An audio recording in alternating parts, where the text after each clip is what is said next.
everyone, and welcome to the 34th episode of Slime Time Sidequest, an official Dragon's Den podcast. This is Plattym3. And this is Yangus the Legendary Bandit. Yeah, we got a great show for y'all today. We are recording this at the exact same time. It's the 36th official Dragon Quest Day in Japan. Dragon Quest came out 36 years ago as of us recording this.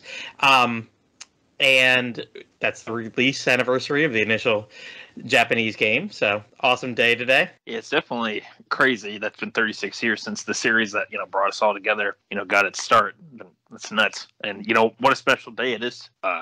Today we decided that for today, since it is a celebration day, we're going to go through our memories of all the games that were announced at the special 35th anniversary event last year that we played. That's right. We're going to talk every single English release that happened in the past calendar year.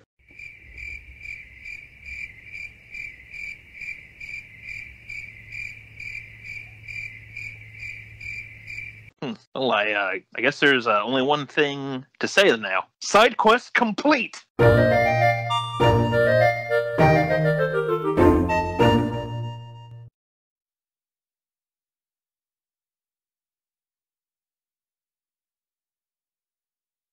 Wow, talk about our shortest episode yet. Yeah, if only more could be like this. I mean, we just wrap things up super quickly, But it would save a ton of time on editing. What editing? Exactly. But, I'm kind of bummed that we're done so fast tonight. I had this whole episode idea planned out, actually, if we weren't going to do the 36th, 35th anniversary thing we talked about. Oh, man, I mean, I've had enough slime vodka tonight like the last time, so what the hell? Give it to us. What was your idea, Yangus? Well, I've been wanting to do this deep dive into the competitive world of Tiddlywinks. Talk about the full history of the game, the top players, my involvement with the sport during my college years. Hey, whoa. First of all, I'm going to need more vodka for this. Secondly, I didn't realize you were so into Tiddlywinks. How the hell does that happen? Well, a funny story on that one. It began with me learning about the name, how much it made me laugh, but then it had this profound effect on me, and it changed my life. All of us who get into get into it on a personal level call it a titillating experience. Wink, wink. The way you just worded that totally gives me an idea, Yangus. You want to do a Tiddlywinks episode right now? No. You just go tittle on your own time, some other time. What I really meant was you talking about profound experiences that made me think of some of RPGs all about engrossing the players with lots of content. So something like Skyrim or Fallout? Ooh, come on. No.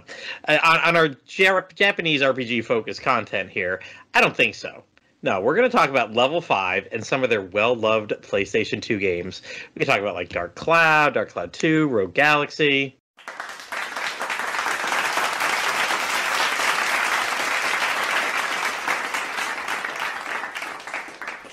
Hey, that'd be good.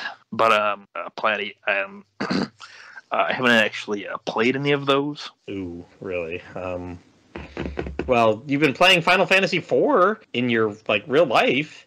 You know what? Let's mix that up. We'll throw in Fantasy Life, too. I mean, I could go on and on and on and on and on and on and on, and on and on and on. Is that 12 times? About this game. Oh, boy. Yeah, we may have opened a can of worms we can't close now, ladies and gentlemen. Yeah, you're damn right we can't. But we're going to need some help to tackle all of these level 5 RPGs that we talked about. And we've got perfect people for the job here. Please welcome back our guests, Bururian, Bluestar, and Llendar. Oh. What's shaking? It's finally happening. I know, right? I've been asking for this episode since the very first time I was on the show. And there was much rejoicing. Yay! It's actually kind of funny because the first time I was on, we were talking about Ni no Kuni, which is another level 5 franchise. Yeah, I guess this is like our second level 5 episode, and we brought up them quite a few other times on because they did a couple Dragon Quests. They did Yokai Watch, which I brought up on our Monster one ages ago. Mm-hmm. So level 5 goodness. Now we had a request from Yangus this week. Since he hasn't played the PS2 versions of the PS2 games, we're going to put those second, and we're going to kind of go in a little bit reverse chronological order here, and we're going to start with Fantasy Life, if that's okay with everybody. Sure. Oh, yeah. Sure. Awesome. Yeah, I've had to wait this long to talk about Dark Cloud. I can wait a little longer. Patience. Well, it may be a lot longer if we're going to go through all 12 jobs and all the missions that they have to do. Surprise! It's In-depth. actually a Fantasy Life episode. It's being hijacked. This will be as long. Punk Blue. You This will be as long as our Dungeon Encounters episode. Yeah, Just- the just- episode just that a was little supposed to be a mini side episode entry. that became Yep. a freaking like 2-hour episode. Hey, listen, once we get talking, it always ends up right around there, doesn't it? Like 1 hour and 40 minutes to 2 hour and 30 minutes, that's our sweet spot. Yep. And, talk about hijacking games. I mean, I don't think hijacking is exactly the word here, but let's listen to a little plot summary of Fantasy Life, and then we'll get into those of us who played it and what they did. So I went on good old Wikipedia, or I might have even pulled this from the Fantasy Life wiki, but the plot to Fantasy Life, it's a game that's set in the fantasy world or of Reveria, which is made up of several cities, plains, mountains, whatever. Its rulers spend their days ruling over their citizens and guiding them in their life paths. One day, this peaceful state is shattered when a strange purple meteorite falls, kind of like the figs in DQ9, into the house of the player, setting off a chain of events foretold in an ancient prophecy involving goddesses and moons and whatever. So, this kicks things off. Suddenly the players go asked by King Eric of the land of Castile Yeah, to investigate. I said it as Castile. Castile, yeah. I mean, they're just trying to play on the word castle. You're in the castle town. You got to investigate all these strange occurrences, like the meteorite figs. These later get dubbed doomstones by the world's inhabitants, because they have the ability to fill creatures with dark, destructive energy. Sounds familiar. They're also joined in this quest by a You get joined in the quest by a glowing butterfly that has the ability to speak and is not at all like Stella. Not at all. Just to interrupt you, Completely different. Inside his notes here, he just put AKA non-Stella for the butterfly. Non-Stella. Non-Stella joins you. And, the game's progressing. The butterfly reveals her real name.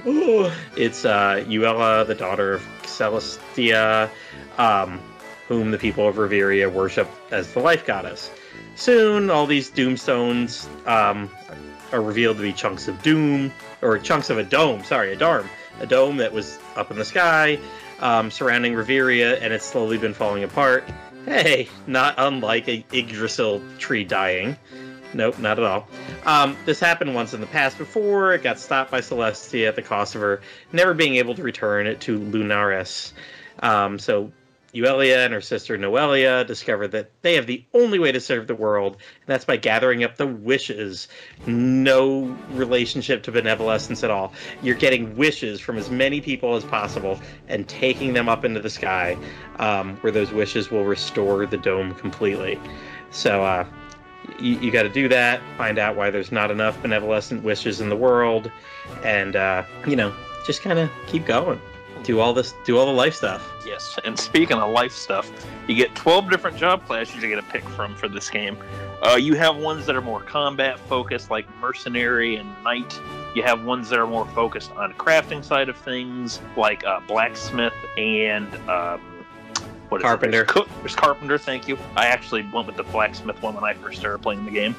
I did too. And you have ones that are just more relaxing kind of jobs. Like you have the fisherman job, you have the cook job. Let's see, I can't remember every single one off the top of my head, but you get a nice little variety of selections. And with each of the job class, or each of the jobs / life paths you can go on, there's different masters for each. For example, like since I did the blacksmith job as my first one, my guy who was my master was like this real hot-headed, like angry-looking Waluigi fella who's just like, you need to prove your worth and build, make sure you can, craft these pieces of iron and bronze, all these things. So depending on who you work with, you'll have one, like all of them will have a mentor for you can go to and talk to, and will help give you some side quests and things like that in order to make some progress. But pretty much the game, it does have, story paths that you can take, but for the most part, you can just pretty much do whatever you want. If you want to swap out a job class, you just have to go to the right place and do that. You can work on side quests for another one. You just want to go out and fight monsters, or test yourself against things, or just explore. You're welcome to do that too. If I remember right, as you do make progress in the story, more areas will become open up to you. But the game never is like, oh, you have to, absolutely 100% go do this right now. You can't go do anything else. It doesn't railroad you into specific things unless you start certain story missions and things like that, if I remember correctly. Mm-hmm. And you end up at 3. I think you end up at 3 major hub cities, or maybe little ones in between. But there are 3 cities that you actually get to own a house in, buy property, and build a house in. So it's your life. It's your fantasy life. You're living your life. Buying the vacation home, buying the southern desert home. Wow, that is a fantasy. Yeah. Owning property. Owning multiple pieces of property. I mean, if only you could Airbnb these things out while you're out doing the adventures, you'd probably be rolling in more dough or crafting materials. Yeah. Yeah, really, this is kind of the game that, if you'd enjoy stuff like fantasy, or, if you enjoy fantasy life, you would like this. Yeah, I said the wrong thing. If you enjoy Rune Factory and things like that, you'd probably enjoy this. Or if you, like things like Animal Crossing as well, but you want something with a bit more combat, this would be a good option for you. Because this is more of an action RPG, but I would call it a light action RPG, because the nice thing is, too, even if you go with the job classes, like I went with blacksmith, you're not defense. It's oh, you can't go out and you can't fight monsters. You still get some weapons you can use and things like that. So the nice thing is that if you do decide you want to focus on, what was one thing I did? I know at one point I swapped over to mercenary, and they can use these big 2-handed swords.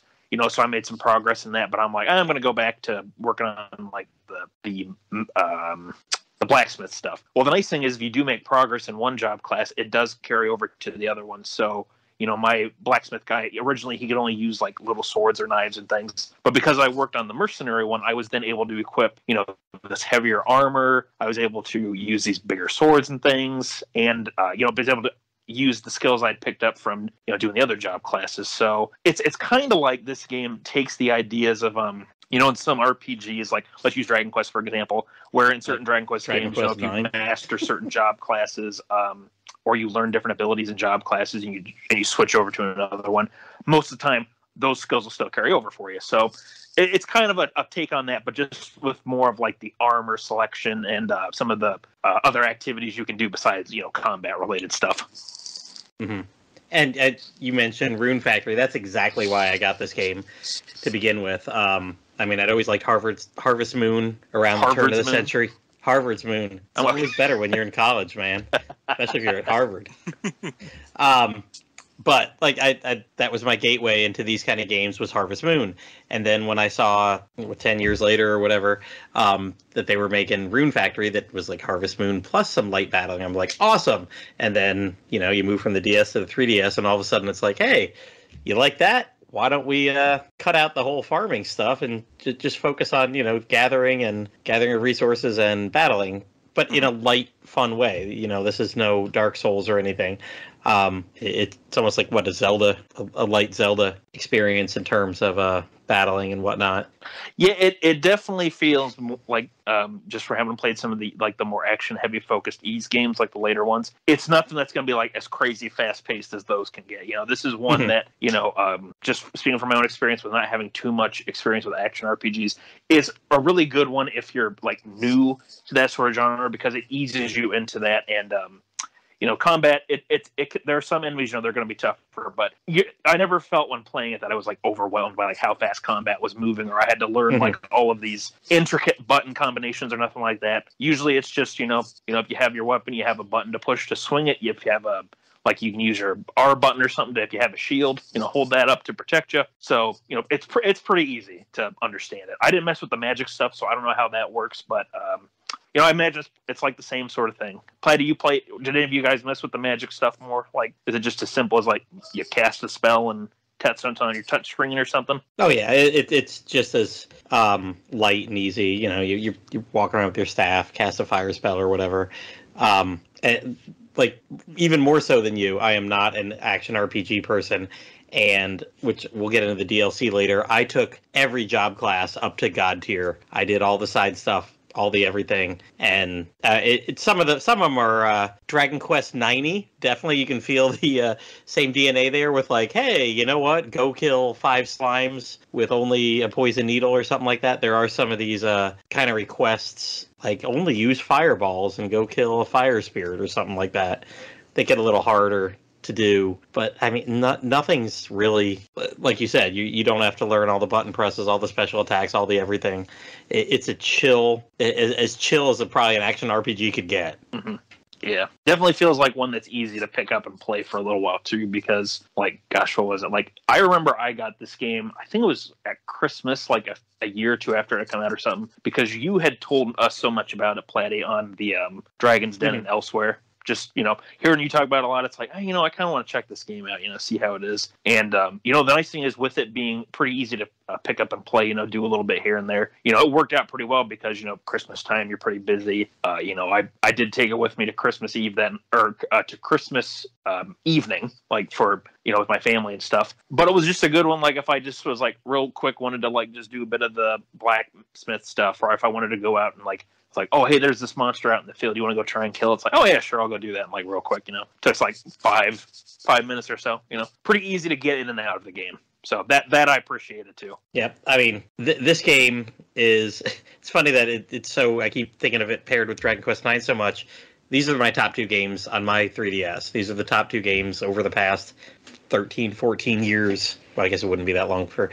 10 years ago, I guess the 3DS came out. Whenever I got the 3DS, when it launched, this and Dragon Quest IX are my 2 most played games on there by about 20 or 30 hours. It's well into the hundreds for each. And honestly, I think the Dragon Quest IX one was multiple playthrough, where this is just straight through 130 hours or so. I got hooked into all of it. I mean, I liked the combat. It was easy enough for me to do, so I was like, oh, I'm not that good, but I can do this. But then also all the crafting. I do love me some crafting games. And this was more than just the crafting pot. You didn't just throw a couple things in there and boom, something came out. If you were a tailor, you had to make clothes. And if you're the blacksmith, you had to take ore and put it into, weapons and different things. The carpenter, you were always making furniture for requests and for your own houses and whatever. The woodcutter was taking raw trees and cutting it into planks of wood to be then used by the carpenter. The miner was out there getting ore that would be smelted into blocks, and and then same thing with the fisherman's getting fish for the cook to cook, and then the alchemist, all that stuff you were collecting. But all the little... Anytime you were doing alchemy or making something, there was a little mini game with it. You had to tap to the beat or stop something on a bar or whatever. I can't remember all the different ones. They were all pretty similar, but holy cow, just the simplicity of that just added to my love for crafting, and that's why I went through every life class. I don't know how many you did, Yangus. I went through all 12 life classes. I bought the DLC, which had a whole nother tier of challenges for the life class. And I 100%ed 10 out of the 12 jobs all the way up through God tier. And I want to say it was the Magician and one other battle-focused one that I still to this day are like 1 or 2 challenges away from completing. Dang, so dude, I like that's hardcore. Yeah. I lived my fantasy life. If you ever hear Platy say that this is one of his favorite games, he definitely means it. And as long as I've known Platy too, just speaking from being your friend for as long as I have, this game really sucking him in as well as it did. It's like, man, that really clicked well. Usually, like, we've talked about it with like the Bravely Default. Get to the first inning, it's like, oh, okay, done. I saw credits. Yep. I saw credits. Which is not me throwing shade, but that's, I just, No, you're right. I don't. Like, I see those credits and I'm like, cool, I'm done. Or, even Dragon Quest IX or the Dragon Quest games, I will try to do a lot or almost all the mini side quests and everything, but there's just some I don't get to, and like, it's fine. I got 10 or 12 sitting in my list of stuff to do. It's no big deal. I love this with Level 5 and Yokai Watch. You start off and you're doing all of it. And after a while, you're like, okay, the plot's going. I'm ready to just stop checking off boxes and just go with the plot. Nope, I went with the plot, but I checked every box along the way in this game. Definitely what I would consider the game that I have put the most effort into doing everything. Mm-hmm.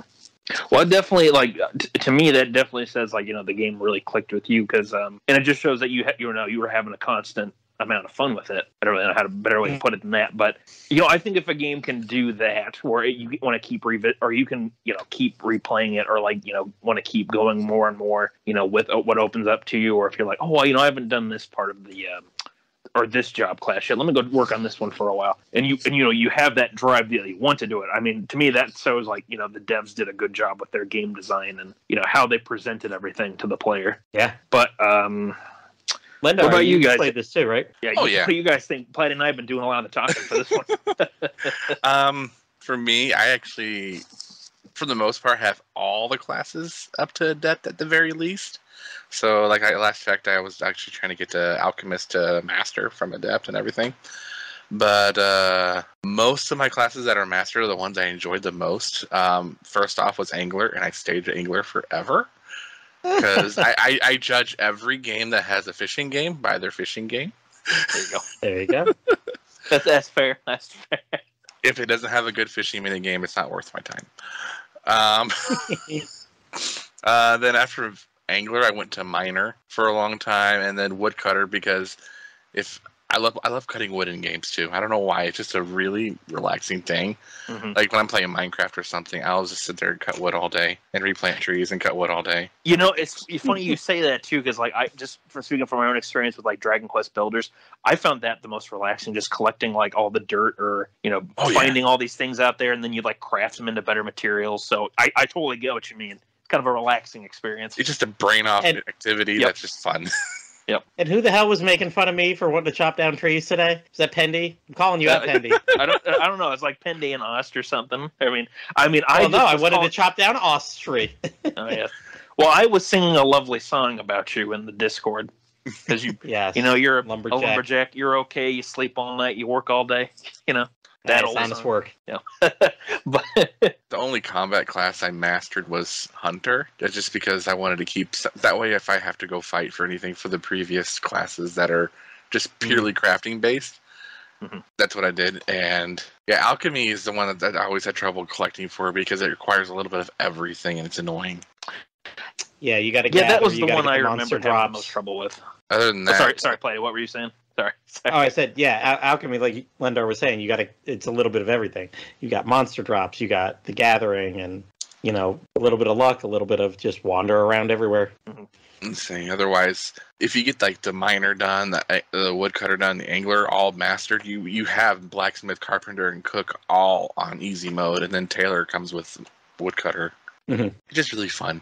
I've never beat the game, though, so I never finished the story. There's a lot to got everything up, but you never actually. That sounds like, I've done that in games before. I definitely didn't do it in Fantasy Life, though. I think I got 2 or 3 of them up to about as high as they could go in the normal game because I never got the DLC, but I never really went past that. Did you roll credits at least, though? Oh yeah, I did. I did finish the game. And that's something cool about the game too. You don't want to master. You don't want to mess around with all 12 different ones. Who cares? Do a little bit of cooking or whatever on the side, so you have some ingredients, you have some money, and then just master a couple combat ones. Yeah, and beat the story. I will admit most of my time I never finished it is because I always co-op the whole game with my wife. So whenever, because you can't really do co-op on story mode, so we would just do the crafting and everything together and just have fun that way. There you go. Yeah, it is the nice. The opening credits on this game. Those are the best ones. It's got that opening cinematic and everything. So nice. Which then is actually something we were talking about a little bit before we started recording. It's funny with this game having fantasy in the name because there are some people who worked on Final Fantasy that also worked on Fantasy Life. We were talking. I mentioned. I didn't know that. Really? Mm-hmm. I didn't know that either. So I had mentioned this before we started recording, like I said a little bit ago. But the person who was behind the soundtrack for this game was Nobuo Uematsu, who composed a lot of the Final Fantasy music. It was with Square Enix for a long time, and I really enjoy his music in this game. It's very like cheerful and goofy, but I think that's when I was gonna say Toriyama, when Uematsu's music is sometimes at its best when he does like the more like chipper, upbeat sort of songs that he does. Because you have some really goofy ones, like all of the job classes have their own like unique vocal track, which I don't know, I don't remember if I said it or not, but to me it sounds like people. We said that it sounded like people who are like at Oktoberfest or something, like singing these polkas and things. Oh yeah, every time you max out, or you get the job level to some certain level. It's not maximum, and it's definitely not the DLC. But don't you roll credits like 12 times? I think a little bit, or is it just the song that plays? I think it's just the song, if I remember right. Like you get to a certain level, and it's like, hey, congratulations, you know, Master. you've reached like this top rank. So, you know, then they play this like little like celebration song for you. Like each class has its own song, which is really funny. But yeah, so you have Uematsu who did the music, and I don't know if he did a lot of the artwork for the game, but Yoshitaka Amano, who did artwork for Final Fantasy, he actually, if you look at the game's logo, I don't know if it's in both the English and Japanese one, but if you look at its logo, you look closely at the characters, they actually, that was drawn by Amano, the game's logo and the characters on the logo. Because if you look at them, they actually do have sort of the same facial design that he did for some of his Final Fantasy work. Like mainly for like the human characters, like a protagonist like Cecil, Zidane, to name a few. I had no idea. I really didn't. I know. It's crazy, isn't it? Because gosh, what was it? There was one time where I started the game up and I was looking, you know, at the startup screen. It lists some of the credits for people, and I'm like, Yoshitaka Amano. Wait a minute. So I looked it up. I'm like, that is the Final Fantasy guy. I don't know how much I don't know how much involvement he had besides that particular piece, but yeah, there were a few people that worked on the Final Fantasy series that at least played somewhat of a part in this game. So it was kind of funny then seeing that it had fantasy in the title. It's like, hey, there we go. I only work on games that have fantasy in the title. Well, that's part of their contracts. Yep. I mean, But the artists for the game did work on Dragon Quest IX and all of Professor Layton and Yokai Watch. Well, there we go. That's some Square Enix ties in there too with the Dragon Quest IX connection. And I mean, just looking at it, like, so I'm scrolling through jobs now, and like, yeah, I can, like, this is definitely level 5. Like, I played enough level 5 stuff that if just looking at this, I'm like, oh, I can see. Mm-hmm. Oh yeah, like they definitely. I think that they like visually. I think this game looks really nice. You know, it definitely has that cartoony style to it, and I think it's a stylistic choice that really works because, you know, even for it being, you know, on the 3DS, you know, that visually it still looks, you know, really appealing. There's nice bright colors. You know, characters have very cartoony proportions to them. You know, some characters, you know, like they're like the big hulking guys, or there's ones that are, I forget their names, but there's like the two like kind of trickster sleazy brothers. Like one of them looks like he has like a moon for a face, like just because of how his hair is and how his chin is.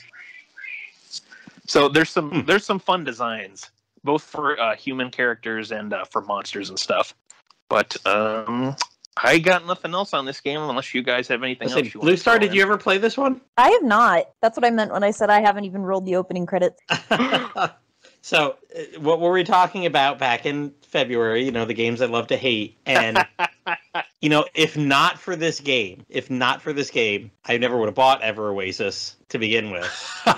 But also, if not for the 140 hours and the love I had for this game, I probably would have enjoyed Ever Oasis better. You know, not going into it thinking this is the next Fantasy Life. See, I don't know that that's the argument that you think it is. It goes both ways. Like, one, I loved Fantasy Life, and when I saw credits and the Nintendo Direct about not credits, but like gameplay footage and the Nintendo Direct about Ever Oasis, I was like, ooh, that seems like, you know, build a town, do this, go out with different peoples, adventuring, some light action RPG. Like, yeah, that's like Fantasy Life, and it was not. Can I just say though that the mercenary guildmaster, he could just easily be Ragnar. Dude, he is the best. He is the best of all of the. That's why I'm like, well, crap. I wish I would have known he was the mercenary guy. I would have started as mercenary. And really, that job class, I love it that they just like their weapon of choice are like these gigantic 2-handed swords. It's like, here's your guildmaster, who is this the scrawny little skinny guy who looks like an older version of Dick Dastardly from the Wacky Races, and he just runs around wielding this gigantic sword. He's got like little toy guns. I was waiting for him to like I'm a sucker for it when a game lets you use like a gigantic sword just because how stupid it looks. Because it's like, cool. Let's see, am I gonna pick this smaller, easy to use sword? Am I gonna pick this big ass two-handed sword that I can swing it around? It's gonna send people flying if I hit them with it. I'll take the big one, please. Yeah, just checking my save. Even though I mastered Archer, I'm using a great sword. But with Archer armor, so I'm using leather armor and a great sword. But yeah, I was waiting for the whole entire game for the mercenary guildmaster to be like, we must save the Byrons. I know he was the best, definitely, because he's so. Oh, go ahead, keep going. I was just gonna say he was just always so like over dramatic on everything. To me he reminded me of like not necessarily in the speech, but just the way he acted was like this is what a Shakespearean actor would be like outside of the theater. Just like everything is so exciting. What were you gonna say, Platt? So we were talking about like the job classes, and as you move up, you start as a novice. There's fledgling, apprentice, adept, expert, master, and then the DLC one is... Oh, wait, no, there's hero on top of that. Then there's the DLC demigod ones. And they all have challenges and basically like side quests that you need to do to level up to the next one. Although you don't have to do all of them, if I'm not mistaken. Because each one of the challenges levels, each challenge has a certain number of points. And you need to get to a certain number of points to rank up from like, expert to master and master to hero and stuff like that. But I mean, some of them have like 12, 13, 15. I'm looking at the mercenary right now. As a master mercenary, there is probably 20 different kind of things that you can go do that get you points along the way. But I want to say, we were talking about that earlier, like if you get past the adept level, then you can take, you can start walking around as a fisherman with a two-handed sword. Yeah, and it's nice too that when you make progress in the different job classes, that some of the NPCs from that particular guild or something, that they'll then offer to join up with you if you go out into the world, because you don't have to be solo. You can also get some NPCs to team up with you and like follow you around. Because I don't remember his name, but I know I did that with the mercenary, where there's this young like cadet guy or like a newbie like you. He's like, I'm trying to make a name for myself and stuff, but I'm not really good at this. So you can choose to team up with him like after you help him on one of the side quests or something like that. I don't remember exactly how it worked, but I just know that as you made progress with some of the classes, that you would be able to then, get some NPCs to help you. Maybe there were some in some of the other towns too, but I remember for sure, like from being in like a Castell at the beginning of the game, that there were a few of them that would, if you just go to the right area, it's like, oh, hey, you want me to, join up with you, follow you around, you can tell them yes or no. And I think you can have like 2 other party members. So there's 3 of you walking around, I think. I don't remember for sure. It's been a while. Yeah, and you got to do that towards the beginning, because if you want to start off as a woodcutter, you're not going to be, rocking the enemies like that. Mm-hmm.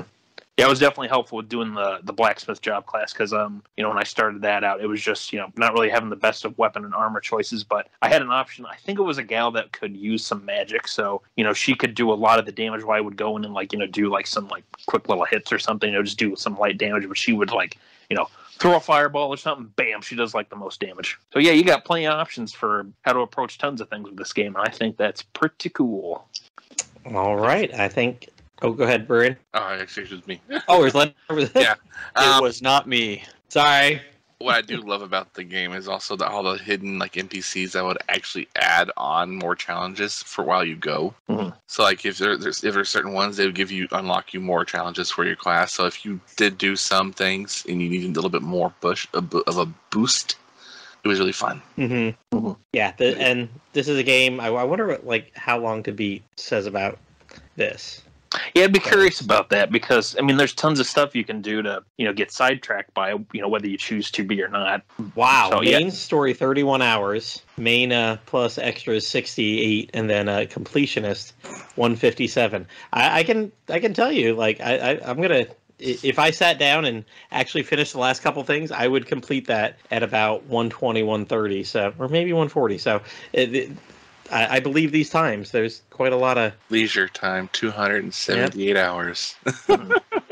I could believe that, because if you took a lot of time, like going and talking to NPCs and stuff, that's Oh yeah, I mean it's a wide world, and hey, yeah, it's surprisingly deep too. There's a lot of stuff to it. There really is.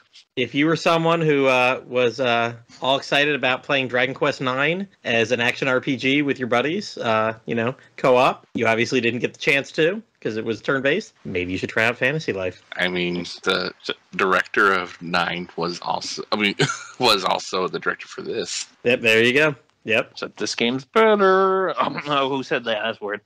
Bururian talking again. I don't disagree.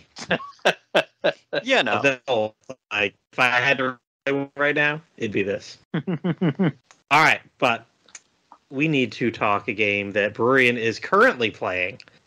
He started up to get ready for this podcast, and it's the game that started this podcast idea. So, Bluestar, you are a colored thing in the sky.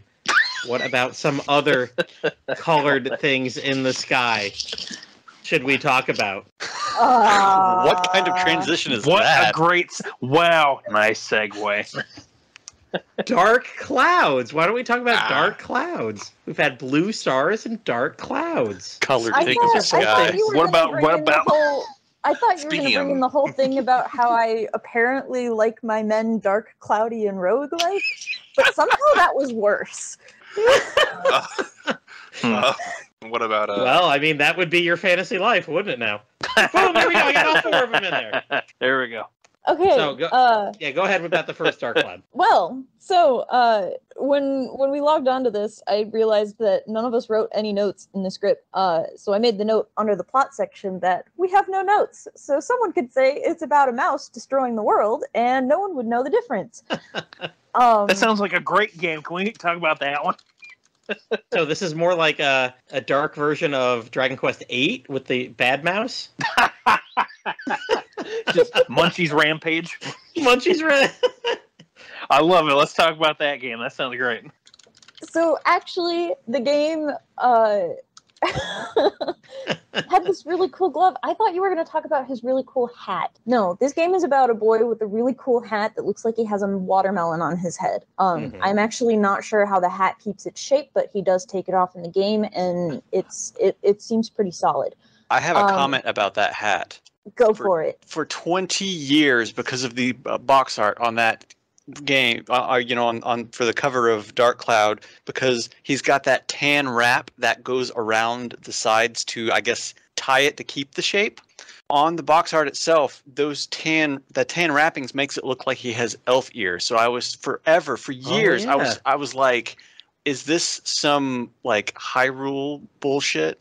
Is this some elf boy rebuilding a town? And no, he doesn't have pointy ears. I've been lying to myself for 20 years about that. So, in other words, you were thinking more along the lines of Dragon Quest VII and Hobo Link. Yes. There we go. Because I booted the game up and I was like, he doesn't have pointy ears. It was his hat all this time. Jeez, Bururian's hate for Zelda runs deep. So much so he nearly never played Dark Cloud. I actually don't know what tan things you're talking about. I'm gonna have to look that up. However, ear flaps. Actually going to the plot. The game opens on a storybook, and the story details. Basically, it says there was a book found that talks about a world with two moons and the adventures of a young boy. And it basically says, do you believe in the story of the book? This is the story of the adventure of the boy named, and you get to name your main character. The default name is Tone, so we'll probably use that when we're going through this. Mm-hmm. I just see a picture of the tan wrapping things. I don't know that I see it, man.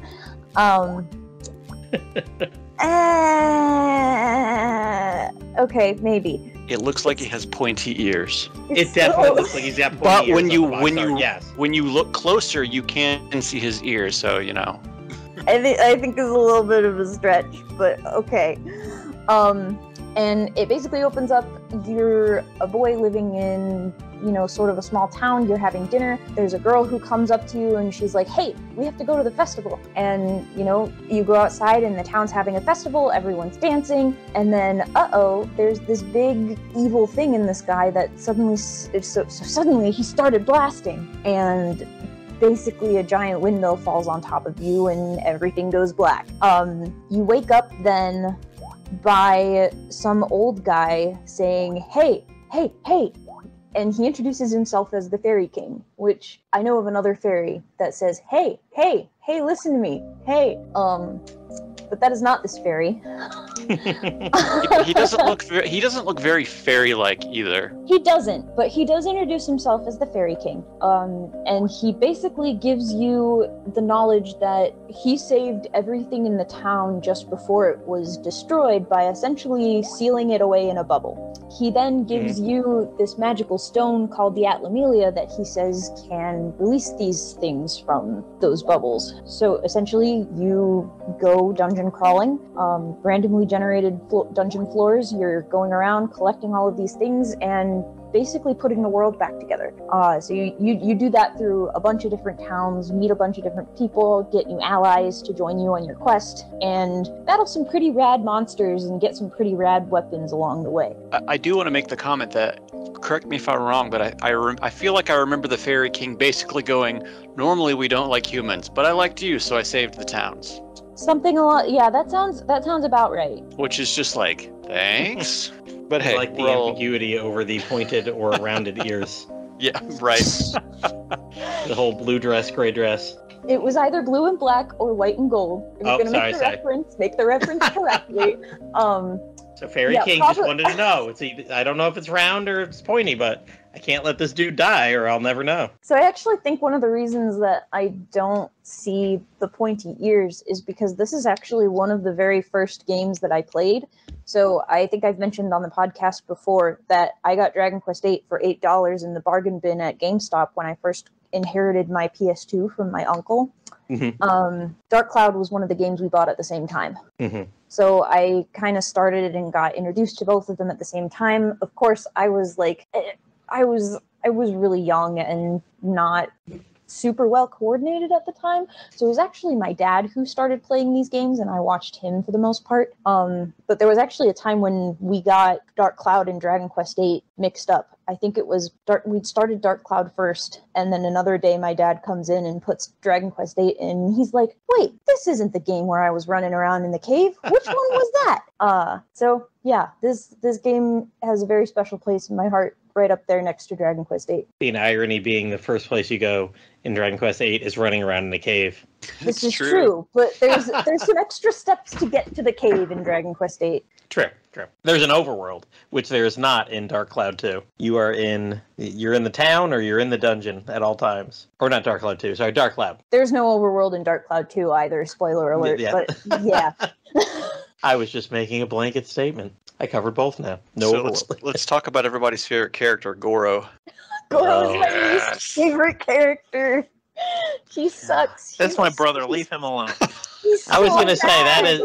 He's a little Yangus, all right. That's my brother. As I was saying in the group, in the text chat, that's my brother that my parents threw out. There's too many mouths to feed. My parents going to handle, 2 boys with a big appetite. So they threw him out into the woods. He's raised by bears, which is why he's wearing one. Which is it's a very dark version of the Gabo story from Dragon Quest VII. I mean, it's not entirely wrong. He comes from a village of hunters, and everybody in that village, their clothes are basically taken from their strongest kill. So it's kind of a yeah, it's great. It's a status symbol. Yeah. I like how the mayor has like the biggest bear wrapped around him. It's even bigger than him. Is it a lion? Actually, it's a lion. I'm sorry. Yeah, that's the town that I'm working on right now because I'm still in the Wise Owl Forest, which is my favorite part of the game so far. It is fantastic. I love forest dungeons. I love mystery dungeon games, which this basically is that. Yep. And I like how in every I think it shows up in every level, but you may not always have the item to get it. But it's to go to the stronger, like back portion of the level to get stronger items. Yes, and I love how they're done in each one. So, as Bluestar was saying earlier, you're going to procedurally generated dungeons, and each one there's always like a set amount of enemies. There's probably like 4 or 5 rooms with long corridors between them, like a mystery dungeon title. Is there treasure? There's treasure chests, but some of them need keys to open. Some are trapped. But as Bururian just you can use a key to bypass the trap, or you can just be like, I'm gonna force it open. That's true, and do it that way anyway. Which, by the way, if you ever know, you always choose explosion, because if the chest explodes, you can't try again. But if you get poisoned, you can try again, and the trap is still poisoned, and you can still guess it. You always guess explosion. A hot tip from our Dark Cloud master. Yeah, that Bluestar up behind the dark clouds knows what she's talking about. I've not managed to lose to one of those chests yet. I always seem to guess right. So in the Owl Forest, do you have to ride on a little raft of a leaf boat? Yeah, you have to. Yeah. I remember that. You got to use the item to grow the leaf boat to go to the back area. I remember it's perfectly folded. It grows in just the perfect way. But yeah, so it's like every mystery dungeon floor has a like you were saying, has like a reverse image kind of one or an alternate one, and there's usually better drops there, and yes, there are enemies. Absolutely better drops there. That's where you can get really good weapon attachments, and I think there's a higher chance of a weapon dropping. The monsters are also all stronger, and you get so I think they hit twice as hard, and you get twice as much experience for it. So if you have the item to actually go back there, it's definitely a good choice to do so, because especially starting out, you start out with some really, really bad weapons. You really do. You really do. They're so bad. They're really bad. I'm dealing with that with Goro right now. He's the worst one. It gets better from then on out. Yeah. But definitely the first thing that you want to do is to try to find a viable weapon in a chest, which gets a little bit interesting because there are a couple mechanics in Dark Cloud that are not very, how do I say, they're very unique. They're not happy time. in the fact that, no one ever wanted to try them again because it wasn't a great idea. So the first one is that your weapons have health in Dark Cloud, and if you use them enough, they break. And I mean, that's pretty standard, that kind of thing happened in Breath of the Wild too. Breath of the Wild, though, it made a little bit more sense because, if something breaks in Breath of the Wild, you just pick something else up off the ground and start using that to whack things. Dark Cloud, because the leveling system, your characters don't actually level up. Instead, you're spending all of your time strengthening your weapon. So you put all of this time and effort into upgrading the stats on your weapons, and then you're smacking a statue with it, and all of a sudden, it breaks. It's gone forever. Have fun. Now, am I crazy in thinking that different enemy types can do more or less damage to a weapon? Because I swear when I was smacking statues, yes. Yeah, it was taking Rocks more. Are really so. That's actually, there are ranged weapons and melee weapons. Ranged weapons are nice because they always take the same amount of damage every time you use them. However, even if you miss, it still takes the hit. Melee weapons, you can swing them swing at the air all day long, and it won't take any damage. But, swing it at a rock, it'll hurt a lot. Swing it at, a bat, it won't hurt that much. So that's definitely something that you want to pay attention to. It's not, it's an odd mechanic, and it's not something that I enjoy being a part of the game. However, it's not really that hard to work around. Honestly, if you're saving often and just keeping tabs on things, there's also an item called auto repair powder that if you store it in your item bar, it'll immediately repair your weapon if it breaks. So there's a lot of ways to avoid having your weapon break on you. Save scumming is a really good one. Yep. Yeah. Definitely. I don't think I ever suffered the death of a weapon.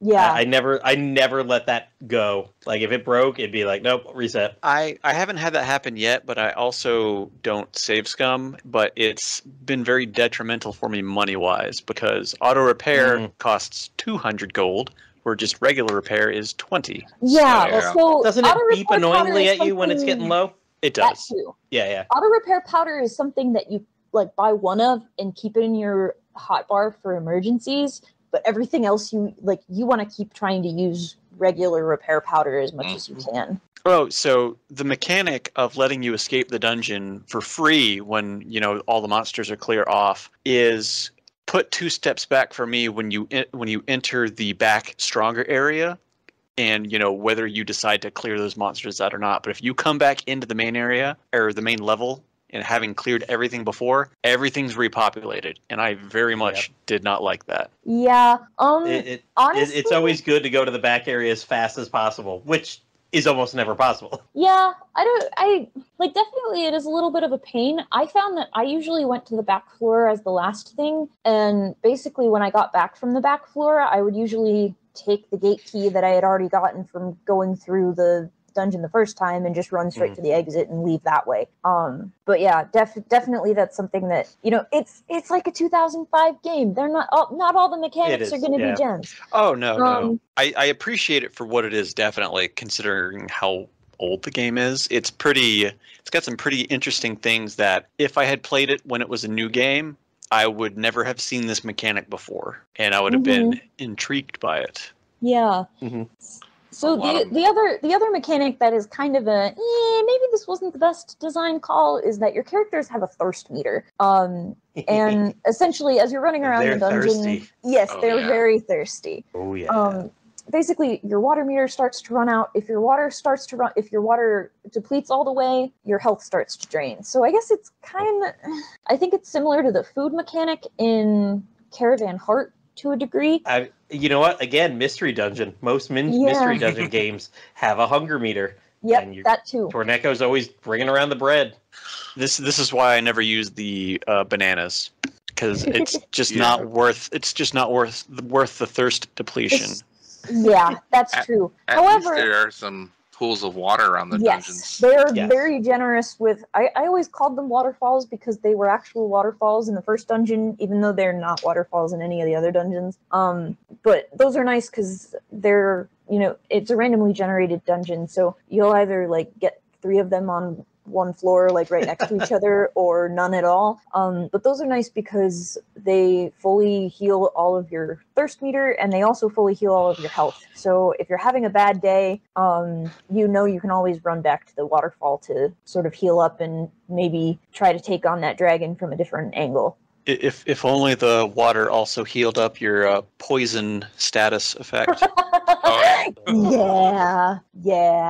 Another fun thing is you have a very limited inventory. Maybe not very, but it's 40 or 50 to start, and I think I'm currently expanded up to 60 items in my main inventory. I think the most it can get to be is 120, I want to say. So it's... No, you got to make sure you got your poison healing and... Yeah. So there is a little bit of inventory management. However, I never found it made the game unplayable. No. That's way down the list compared to, thirst meter and weapons breaking. Weapons breaking is the big sad. Yeah. So when a weapon breaks, it's gone for good. Is gone for good unless it's one of the really bad ones you start with. Yeah, the default ones. In which case that just goes back to its basic form. So you lose any upgrades put on it. That knife. Yes, that knife or that wooden slingshot or mallet that you are having such a hard time getting Goro through his limited floor with. Yeah, let's talk about limited zones. Limited zones. So there's a couple of them that are sort of weird. One of them is that instead of gaining experience, you lose experience for killing enemies. There are workarounds for this. You can't lose a level. So if you get to one of those kinds of floors, it's probably a good idea to equip a weapon that, doesn't have any experience on it. Or you can also do a lot of sort of weird shenanigans with either switching the character that you're using, switching the weapon that you're holding so after you kill the enemy, but before the experience sort of hits. So you can save things like that, but you're never going to lose more than one level. So it's kind of a pain because you're not getting any experience, but it's not the worst thing in the world. There are also zones where you get thirsty faster. Yay! Yep. That was the last one that I dealt with before the Goro zone, and let me tell you, because I had to go through it about 3 times because it would not spit out any rooms with water, Oh, and I couldn't defeat enemies fast enough to get one of the correct items to access the next level, so I would have to lose half my money and run away. I will say that Dark Cloud 1 is a lot harder than 2. yes. A whole lot harder. Wait, what? Say that again? For status-wise. There's a lot more status effects in 1 than there is in 2. Oh, I see. Yeah, okay, I'll give you that. And most of the limited zones you'll find restrict you to using a specific character. Which Hey, those let me play as Zhao all day long. oh my gosh, Zhao is the best. Literally my favorite character as a kid. Zhao is basically... She's got pointed ears. She does have pointed ears. There we go. She's a cat that you take in, and you end up giving her a potion to change her into some cat human girl thing, and she says, "You helped me, so I want to help you. Let's go on an adventure." And she follows you all across the world. And Yep. she's great with a slingshot, so you can do all sorts of things to bust enemies up from far away, being really safe about it. I love it. When I was 10 years old, that was the best. Say my favorite character is from Chapter 3, and she's very fun. She is also Yes. very fun. That's my However, favorite. Ruby. not a cat. Not a cat. I know, so- not a cat, but Genie. Genie, sure, whatever. Not a Oh, cat. who's this Osmond guy? He looks cool as hell. I knew you were gonna like Osmond. Awesome. But you gotta play the game to find out. Yeah, I'll get there eventually. Like, don't be afraid to like spoil stuff. It's a 20-year-old game. Blow it wide open. I'll get there eventually. The only thing I don't like about Ruby is the special doors that she has to get. That you have to go in first-person mode and get exactly smacked on there. Yeah, that could have been handled a little bit better. Oh, that's right. Yeah, it's some of the levels have specific mechanics where you have to use specific characters to access that part of the level. Yep. Yeah, Most with Ruby, she gets doors. Most of them are just opening doors. Yeah. It's just what kind of mechanism opens the door. And Zhao can basically them- jump over. Yeah, none of them are as cool as hers. No, she does a flip. It's great. I don't even know the other three yet, but hers is already the best. It's the only one that you have to like go into a cutscene every time you want to cross it, which that gets a little bit annoying. But no one else does a flip, so It's true. She's very graceful. she is. She's awesome. She's my favorite. So I guess another really cool thing about Dark Cloud is that, you know, obviously the Fairy King sealed all of the people and buildings of all of the towns into these bubbles called Atla that you have to find throughout the dungeon. So once you've opened all of these, you then have to put the town back together. And so that's kind of cool because you'll basically get a building, you'll get the people who are supposed to go in the building, you'll get some things like, you know, a door or a set of stairs or a lamp and things like that. And to a degree, you know, you got to ask people, hey, what do you want in your house? I'm like trying to do my best with this, but like, I'm not like an overseer or anything. So you just get to talk to people and, you know, sort of figure out what they want, arrange things in the town the way they want. You know, people will say, I don't like those people, so I want to live far away from them. And that's a level of pettiness that I aspire to. So Where they want their doorway to face the rising sun, or I want my house to be surrounded by water. yep. That I gotta say, after doing the mystery dungeon thing and getting all of the Atla pieces and you know, checking the thing to make sure I actually had everything and wasn't missing anything hidden, because I wasn't sure going in, at least through the first dungeon, if it was going to be the case of, oh, like there's a couple of Atla that are hidden and you have to do a special thing to find them. They just give it to you in all the levels, which I appreciate that. I appreciate that they didn't make me do extra work to complete the town. But I really loved talking to all of the NPCs throughout the town and figuring out how to put the town back together. and if you put it back together in a way that makes everybody happy, you get some really cool gifts for it. So it's definitely worth it to spend the time. Even just Then you got to go houses. search. You got to go search the town then for little things. Mhm. Yes. Oh yeah. The little Yep. treasure chests. Yep. Oh Those yeah. also have they're very little good things. weapon attachments and items to increase your max health and your defense and your thirst meters so that you don't have to stay in the water for as long. Oh yeah. I was so happy every time I found a gourd. I'm like, okay, who do I give it to next? Who do I give it to next? I always fed everything to Zhao because she's so easy to just run through dungeons with. Yeah, Actually, because you got high between characters unless they're limited or locked out of the dungeon. So that's a way to get through the thirst thing too, because you could have somebody that's really thirsty just switch to somebody else for the rest of that dungeon. Yeah. That's what I did a lot. I would just in that thirst limited zone, I would just kind of pop back and forth. So I would technically have 2 bars to work through. Yeah. So yeah, I mean, you're only controlling one person at a time, but you can hot switch between these, and you need to. You come to a door that can only be opened by magic. You switch to Ruby. You got the rocks that cross the pond. Well, you need to have Jiao go hop, skip, and jumping across. It took me about a third of the way through the forest to figure out that if you just press select, it pulls up the character switch instead of having to go through the menu to do it.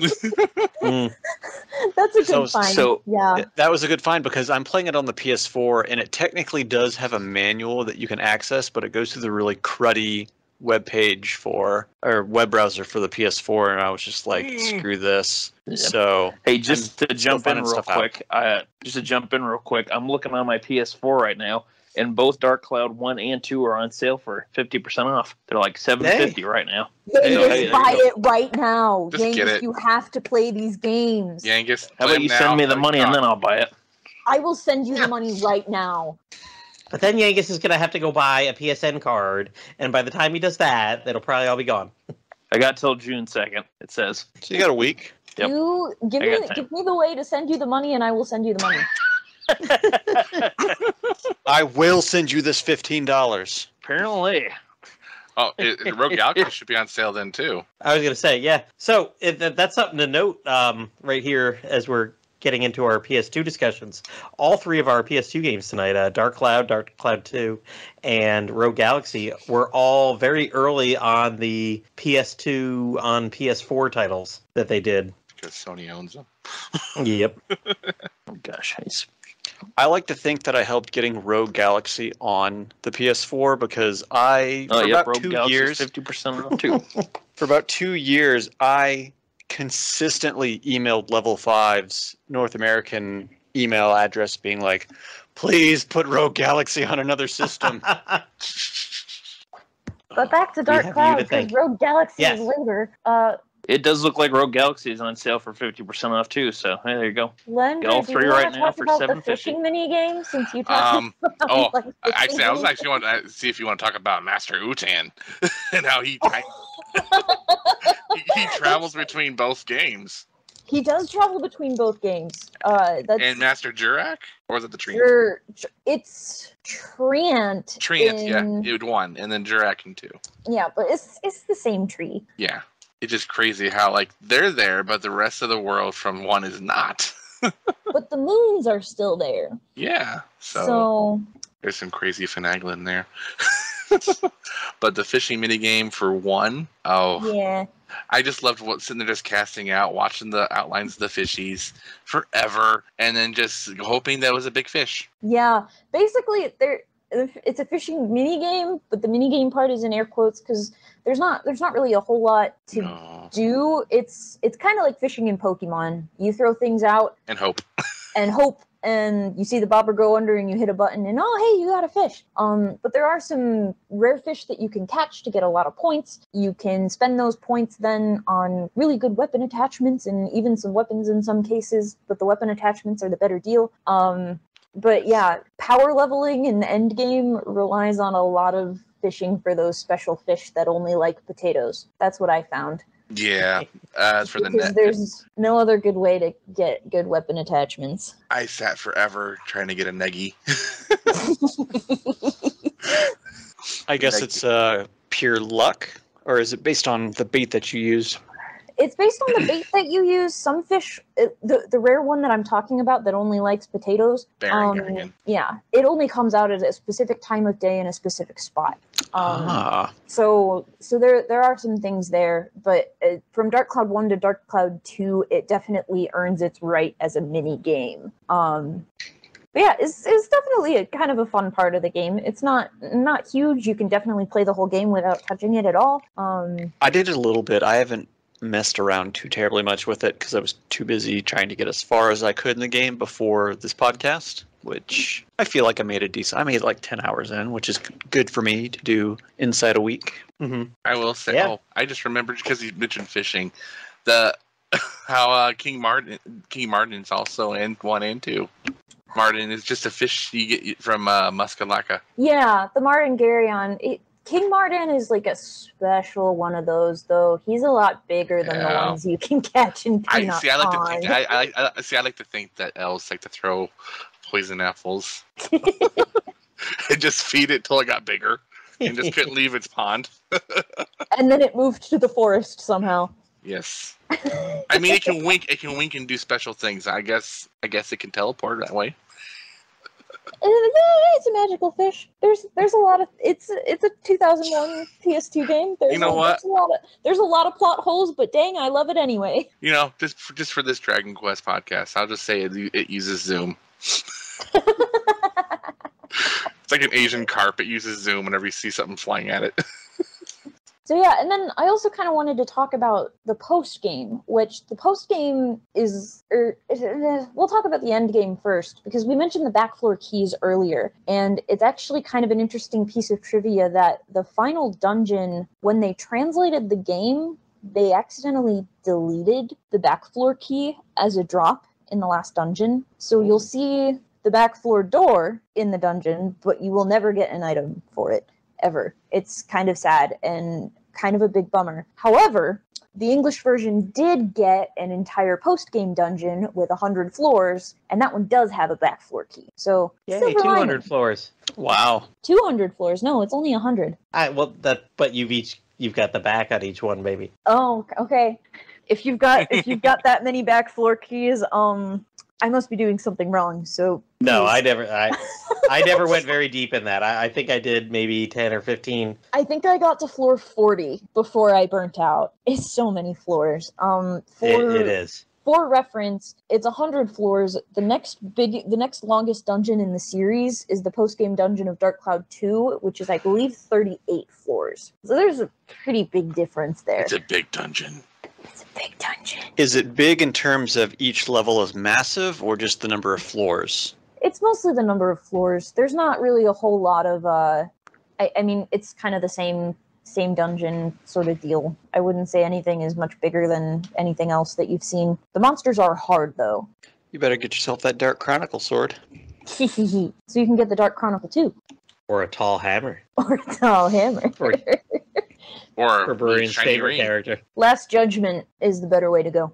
I have no idea what I'm doing with the weapon stuff right now, except like get everything to +5, break it and move it forward to a new weapon or something like that. I don't think there's a whole lot that you can do wrong, but there are some weapons that come with specific skills. So you got the bandit slingshot for Zhao, and that has steel on it. So when you're I attacking love that. enemies, it's great. You can sometimes steal items and get bonus things, which a lot of the times is like water or bread or repair powder, things that are very, very useful. I love it because I'll hit something from super far away, and then an item will jump into the air and float over to me, and I have stolen the item. Yes, it's magical. So there are good effects that you can get on weapons, but there are also some bad ones. So that's kind of the thing to sort of be cautious of. Which one of the effects is that it makes you get thirsty faster. I haven't run into a negative utility attachment yet. So none of them are attachments. These are abilities that are innate to the specific weapon type. Gotcha. Okay, that makes sense. Because I was like, why would I get an attachment like that? I would never use it. Yeah, no, they're not attachments. But you can also get things that like heal you over time or absorb HP as you attack enemies. That one's really good. Because you end up doing a lot of damage in later game. But there are also ones that make you get thirsty faster. I think I said that already. Or make your weapon more fragile and bad things. Ugh, more fragile. Like any of that. I guess you could offset that by maxing out the endurance on it to a degree. To a degree, but endurance and weapon hit points they're not 100% correlated. There's some weird I noticed stuff it. there. I noticed it with one weapon I was using. I upped the endurance on one of the swords, and it did help me. It like made the the attack against a statue do like a point or two less damage, but it was still doing like 4 to 5 per hit compared to like 5 to 7 before. Steve. So Steve. There's a slingshot named Steve in this game, and he talks. And there's Right Super on. Steve. And there's Super Steve too. It's just the little cute things like that in the game that make it really charming. And so you'll find little things in the towns, like I mentioned with the hunters. Each villager has their best kill as their sort of clothing. So there's a lot of just a lot of cute little lore facts that come in through the world. Yeah. All right. So have we expired our Dark Cloud talk and want to move into the next?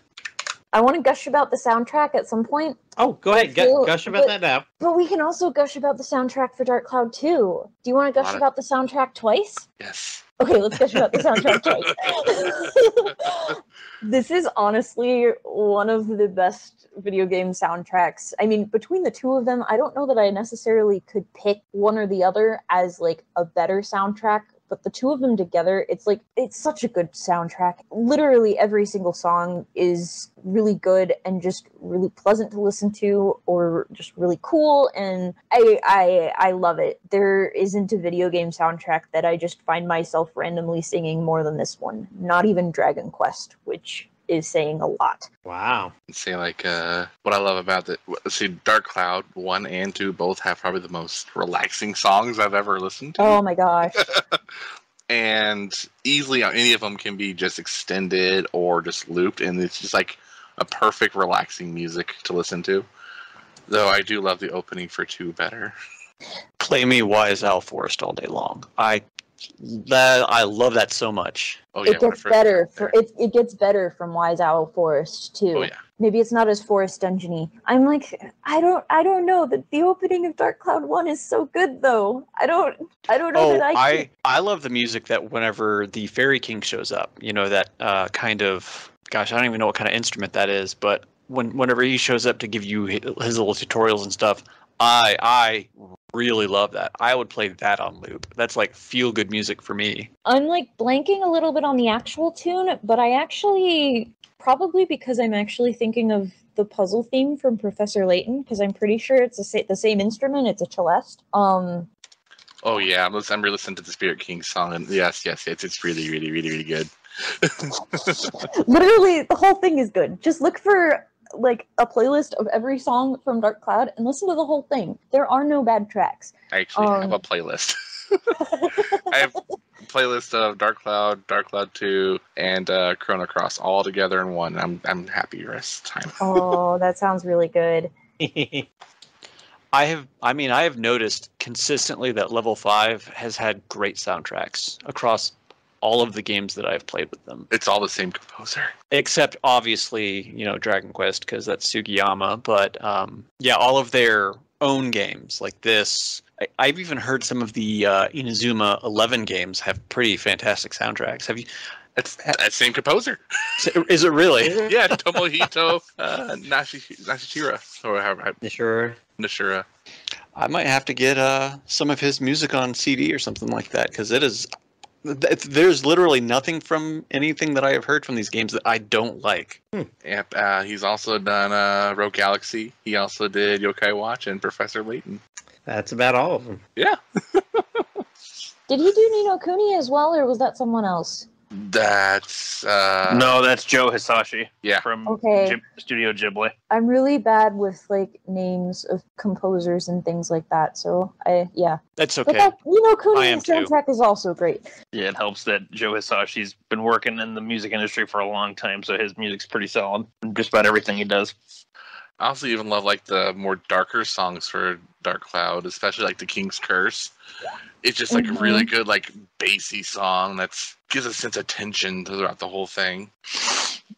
Nice. I'm listening along as you guys keep dropping them in the chat. They're all good.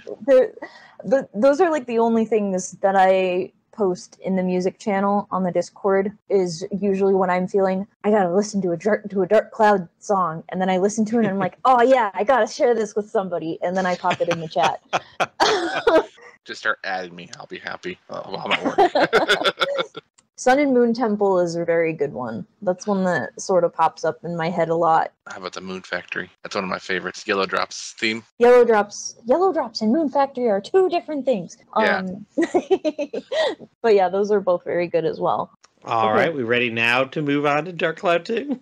Yeah, we can start gushing about the soundtrack again when we get down to it. So we go into Dark Cloud 2, and I guess I'll give sort of a synopsis again. We also have no notes for Dark Cloud 2 written down, so we could totally say it's about a rabbit sending armies to destroy the world for him, and no one would know the difference. But in actuality, it opens up with a boy named Max in sort of a bustling city, the kind that, you don't really see in Dark Cloud 1. And it's the night of a circus. So he gets tickets to a circus, he goes, he sees it, and in order to, get a better look, he sort of does some climbing that you probably shouldn't do. This is an employees only. But okay, yeah, you're right. So he's going to the circus. And as he's actually handing his ticket to the ticket master, that's not what it's actually called, but the name is escaping me. You need a ticket to get in. Yeah. A little red-headed boy comes in and snatches the ticket away from him. So you have to run around and try to catch this boy who stole your ticket. And you do eventually catch him, and Max looks at the ticket and he's like, I can go see the circus next year. You can have this. Go have a good time. And then the little boy is like, maybe you can handle this. Maybe I was wrong about you. And then he disappears and leaves the ticket. So then Max takes the ticket and goes to the circus, like any normal person would do. He ends up getting to a backstage area, overhearing some things that he was not supposed to hear. They see the stone from his father that he is wearing around his neck, and they're like, we need to get that stone. And cue a chase scene through the city. You have clowns chasing you. It's a good time. It's really not a good time. Clowns chasing you is terrifying. And, you essentially end up in the sewer just trying to hide from these people who are, they came to town and now they're just chasing you down. They also have a giant clown robot. You end up in the sewer and you clown robot. Clown robot. It's terrifying. Anyways, continue. It is so cool. I should have prepared for these synopses better. So you're in the sewer, you realize, why has nobody had any contact with the outside world in a very long time? I really want to go see what is out there. And so essentially you're like, okay, the sewers connect to the outside. I gotta go see what's out there. And you go through the sewer. It's a randomly generated dungeon, exactly like the first one. Only there's no Atla, because the town hasn't been destroyed yet. So you don't really have anything to rebuild at this point. However, when you get to outside, you then run into the little red-headed boy again. After, fighting off the clowns, because you do get to beat the shit out of some clowns. You find out that the red-headed boy is actually a girl named Monica. Monica says she's from the future, and she came here because things got destroyed here that messed up her time, and we need to put them back together in order to fix it. So you're kind of going across two timelines 100 years apart to try to basically put things together in the past so that specific things happen in the future, so that, you can get back at this guy named Emperor Griffin, who has basically been trying to destroy the world. Sounds like a bad time. It's actually a great time. It's amazing. It's a great time, well, but not for the world. Not for the world, and the characters, they have a rough time sometimes, but so that is one of the things that is a little different about Dark Cloud 2, is instead of 6 characters to choose from with all different weapons, you only have the 2, but each of them have a melee and a ranged weapon. So Max fights with a wrench that he picked up out of a toolbox, which later you can upgrade to a hammer, and he also gets a gun. Monica fights with a sword and magic the same way Ruby does in Dark Cloud 1.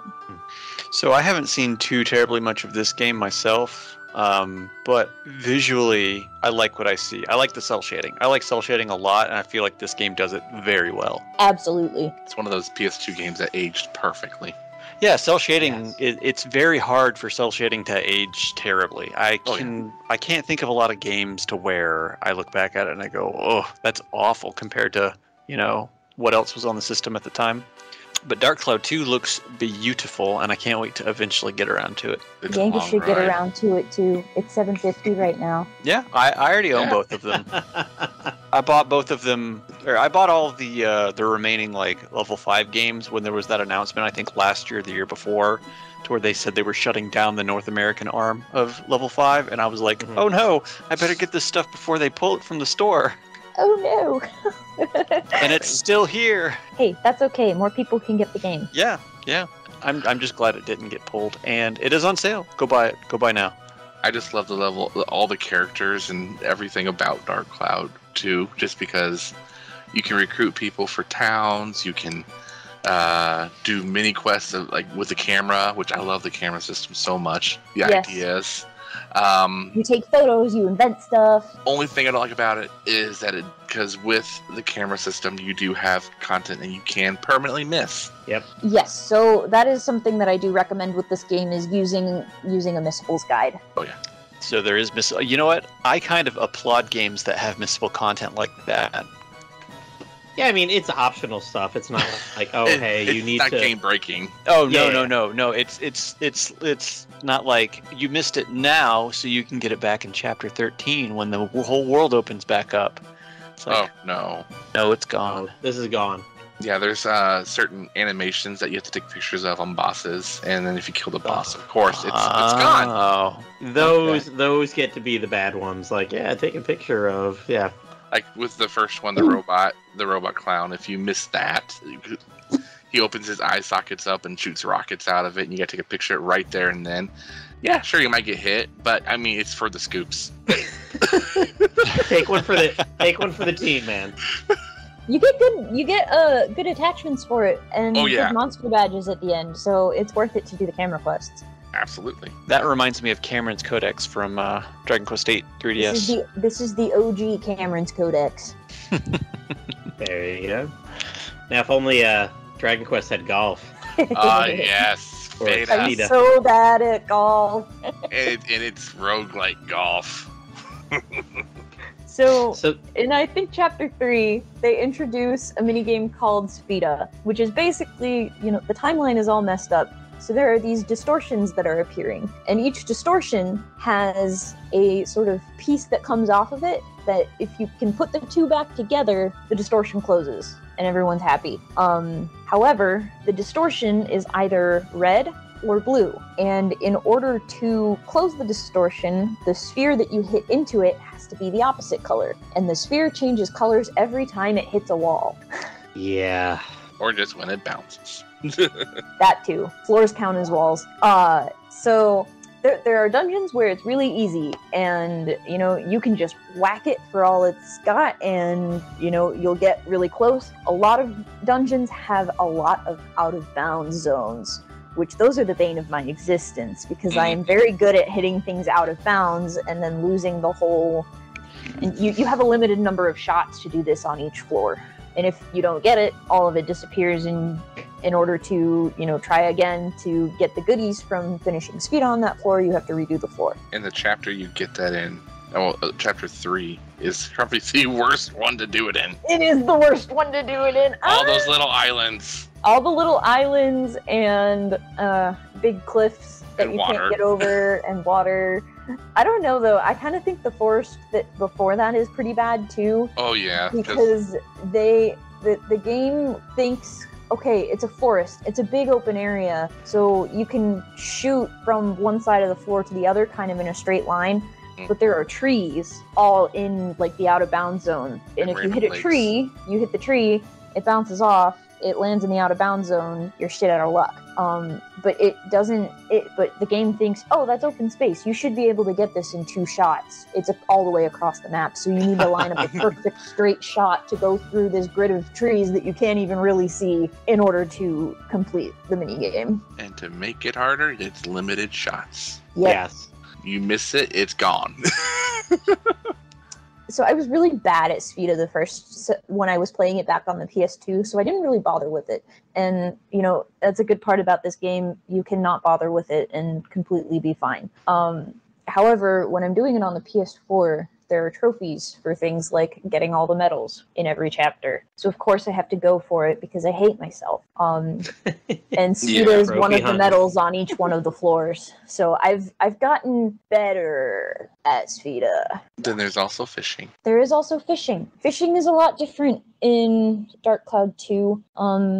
You do sort of cast it out and wait a little bit. Usually there is a big difference because you can't see the fish swimming around under the water. So in Dark Cloud 1, you would kind of be like, oh, it looks like there's a big fish there. I'm going to try to line it up so that I drop my line right in front of it so that it picks it up. Can't really see that in Dark Cloud 2. However, when they actually do bite down and the bobber goes under the water, it's an actual mini game. It's an actual mini game.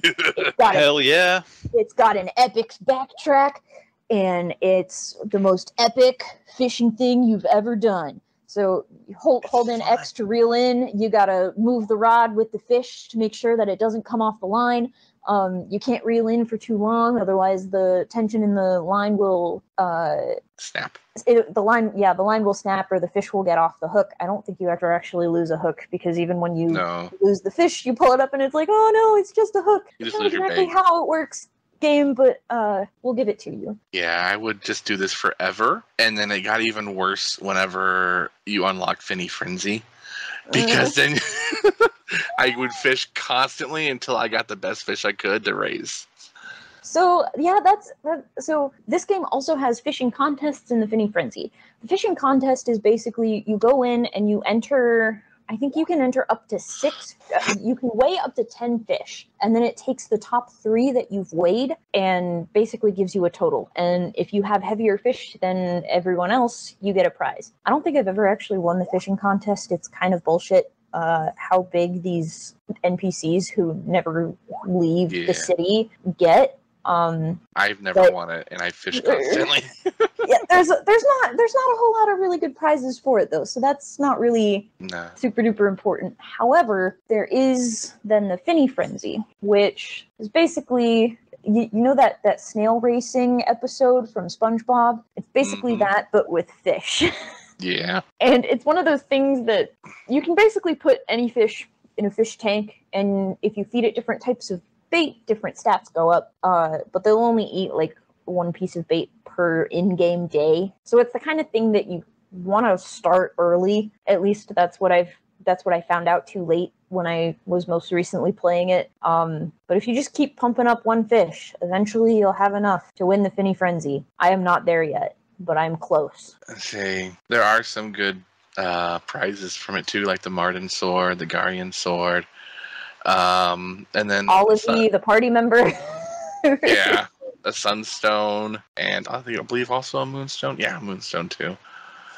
But I mean, it's all completely optional. I just try to always go for level up powders constantly, just because I like to just constantly level up random weapons. You gotta get a max version of all of the different extra. Yeah. Like, every best weapon of every tree, you Except gotta have Island one, King. and you gotta max out all the stats. That or I just get sick of getting Island King. Whenever I first get me onto it, I'm like, yeah, nope, no Island King. Tired of it.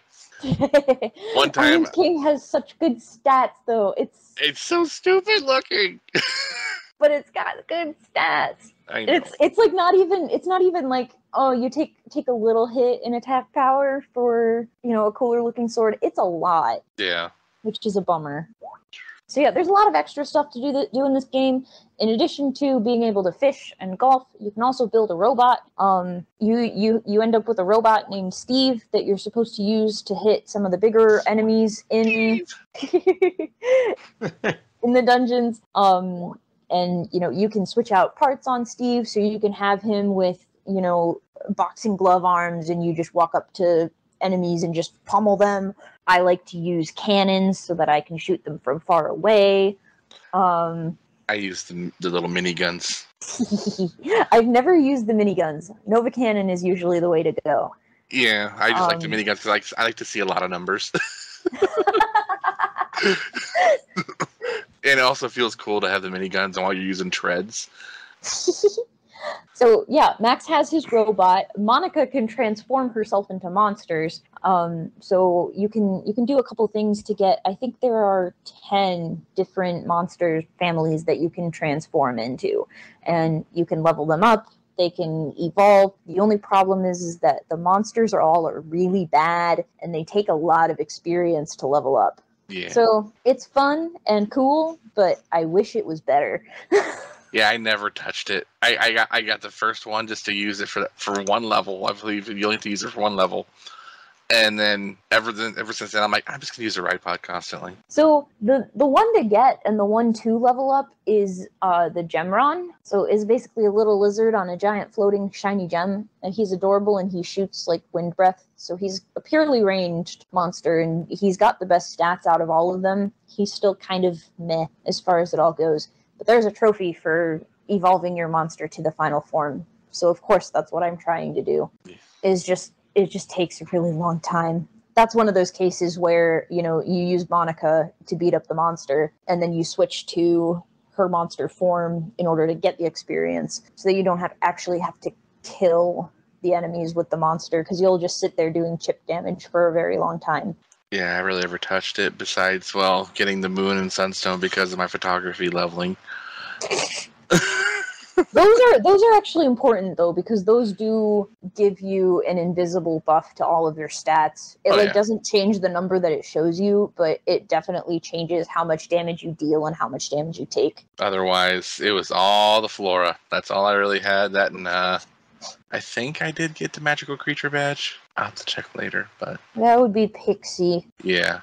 Yeah, no, I always got all of them. They're just not really worth using. But it's like Pokemon badges. You just open up the case and show all of them, and look how shiny they are.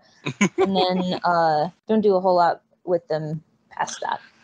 See, I didn't like how it was executed versus how the ride pod was, where the ride pod, you could upgrade individual parts, you could build it yourself by finding the ideas if you want to, instead of having to buy parts, versus random monsters and getting the drops.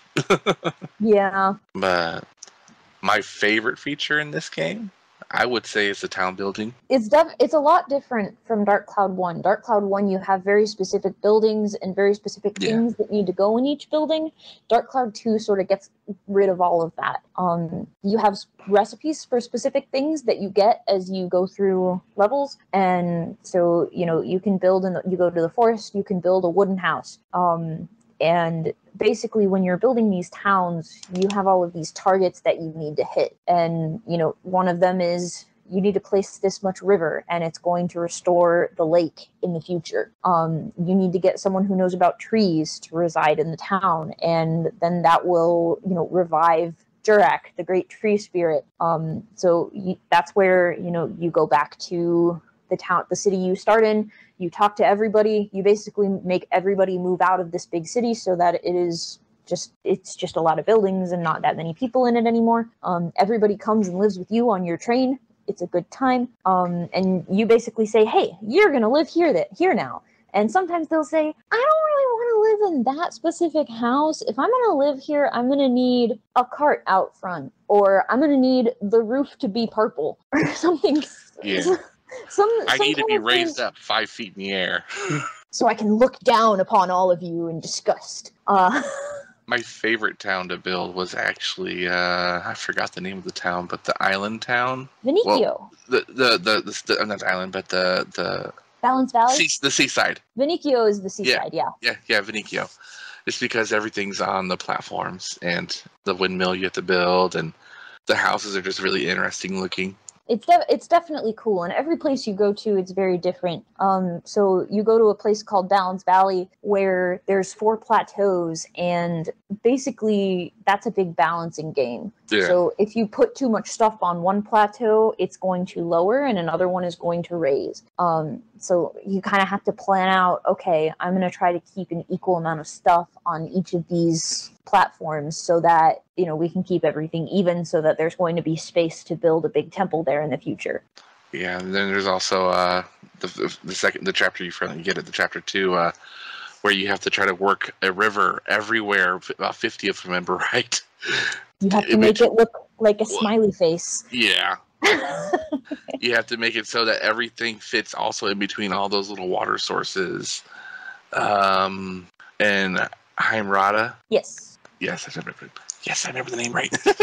Heimrada, you have to build one of the houses really tall up, just as to make an idea for the future to have like multiple floors. Yep. It's also, that one's also interesting because it starts out and you get there, it's at the foot of a volcano. And when you get there, it's raining down cinders from the top of the volcano. So you can't build anything wood in there to start with. You have to do everything out of metal or stone. Yeah, which took forever grinding.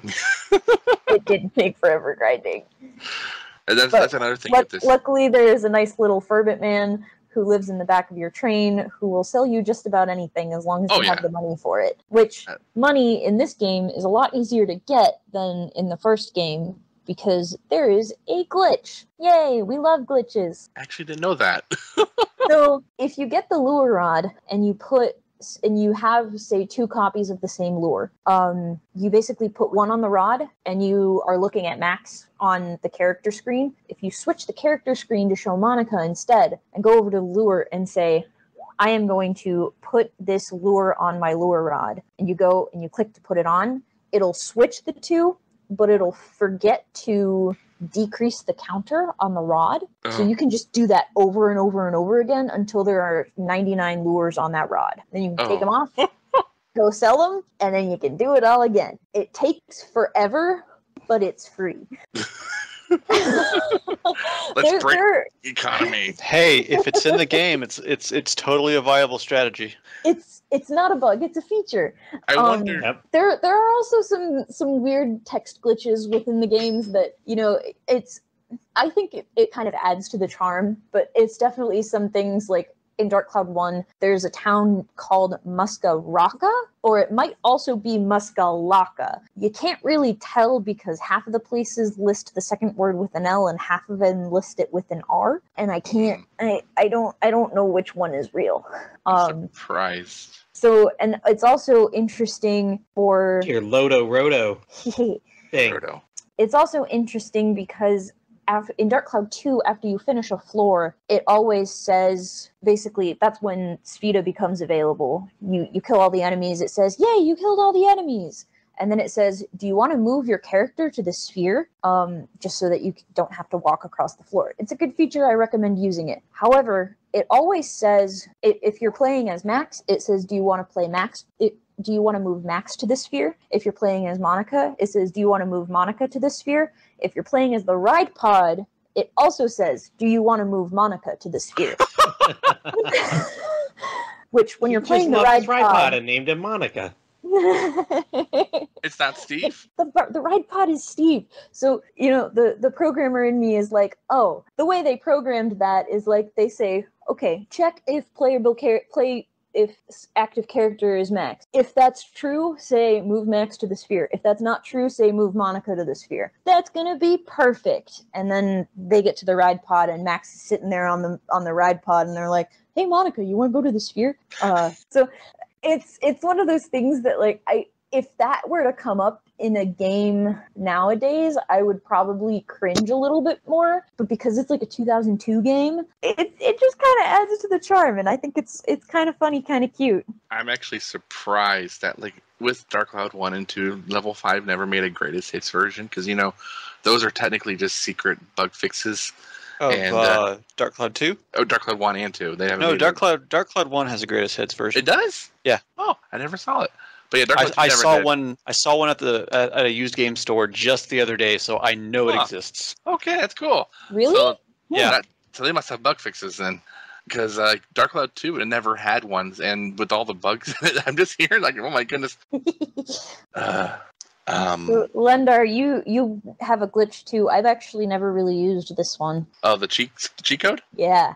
Oh yeah, the cheat code. So there's an item you can get from, I believe, the mayor. Mm-hmm.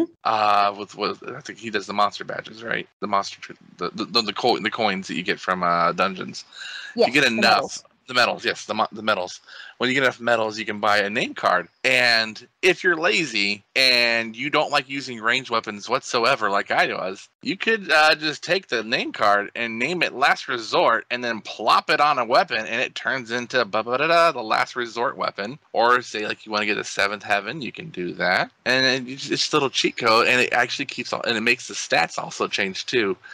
And I thought it was just a beautiful thing to do because you just watch the weapon transform, and now I have a minigun or just a little Uzi for Max, and I'm just sitting there going after the final boss, just shooting at him with that all day long. Yeah. So definitely a cheat if you're bogged down by trying to upgrade your weapons. However, upgrading weapons in this game is a lot easier than it is in the first game because Absolutely. while they still have the weapon hit point system, so your weapons can still break in Dark Cloud 2, but when they break, they don't disappear. They just do basically 1 point of damage. So you don't want to leave them broken because you're not going to be effective with it, but they don't disappear. Right. They also got rid of the thirst mechanic. So those things from Dark Cloud 1 where we were like, maybe we don't really like that too much. They did update that in Dark Cloud 2 just a year later. I will. One of my favorite things about the weapon health in this game is like when you run out of ammo, for your ammo is your weapon health for your gun, and whenever you run out, it goes click, click, click, click, click, click, click, click, click. It's just beautiful. Yeah, I never let it get that low. I did. It's fun to listen to because there's times I would just never buy enough weapon health items to repair and everything. Well, now you know about the lure trick, so you can buy enough repair powder. See, most of my money went to resources. And now I can't play Dark Cloud 2 with the sound on around my wife because all she hears is Robin from Robin or Lloyd, because she's like, is that Robin from Teen Titans? I'm like, no, it's Maximilian. Gosh. No, wait, I didn't know he was Robin in Teen Titans. That was actually really funny because whenever we play a game with that voice actor now, we always say, oh, hey, Max. So we played through all of Tales of Symphonia, and it's like, hey, look, it's Max. We watched Avatar The Last Airbender, and he voices a couple of extras in that, and it's like, shut up, Max! Yeah. We're not supposed to be here! Yeah. There was a time when I started the PS4 version, and my wife had to keep pausing her show she was watching. She's like, is that Robin? I'm like, oh, no, not again. She'll just point out every time she hears him. See, one of the first things I heard that guy in was Mission Hill, because he does the little brother of the main character. Yeah. So I hear that first, and then I hear him as Lloyd, and I was just like, oh my gosh. So now I'm going to hear that playing Dark Cloud 2. Thanks, guys. You're welcome. The boss Do we have anything else we want to talk about? Oh, boss fights. Boss fights in this are actually pretty fun. Yeah, the boss fights in both of these games, they are hard fights, a lot of them, but a lot of them also have some sort of gimmick that you can find from talking to people around town and things like that. And if you sort of know the gimmick, you'll know how to beat them. But if you don't know the gimmick, good luck, because it's not going to work out. See, what I love about the boss fights is just because, like I mentioned earlier, the photography system. Because every single one of them has a scoop that you can do that you need to take a picture of, and they're just so fun to get. If you're not one of those people that like to not get hit, then you're gonna hate this. But if you don't mind getting hit, or you don't mind like getting really cool pictures in games and stuff like that, it's actually pretty fun. The boss fight I hate the most is in post game. I actually don't know that I've beat the post game dungeon. So I'm at a point right now in the game where I'm trying to get all those medals for that dang trophy. So I'm like slowly working my way through that last dungeon. But I've gotten to the point where I was getting a little bit distracted, and then I would keep dying. And in this game, when you die, you get booted back to the title screen and have to go back to your last save. And because I wasn't worried about my weapons breaking, I was not as diligent about saving. So I've lost a decent amount of progress due to dying. Speaking of lost progress, I have a nightmare of this game. I was 13 at the time, if I remember right. And my grandparents, they've always been strict about bedtime. I'm sitting there trying to rush save, and saving in most games, you have to go to the save point and then take forever for a little bar to go across. I was finishing a dungeon, running out. This is on chapter. This is the last chapter, chapter 7, before post game. I was 2 dungeons away from Griffin. My grandpa, no. I was saving. My grandpa kept tired of hollering at me to go to bed. He comes in, goes to my cable, rips it out mid save, and that's how I learned. That's how I learned my love of restarting games. Oh, Yeah, it's painful. That's rough, buddy.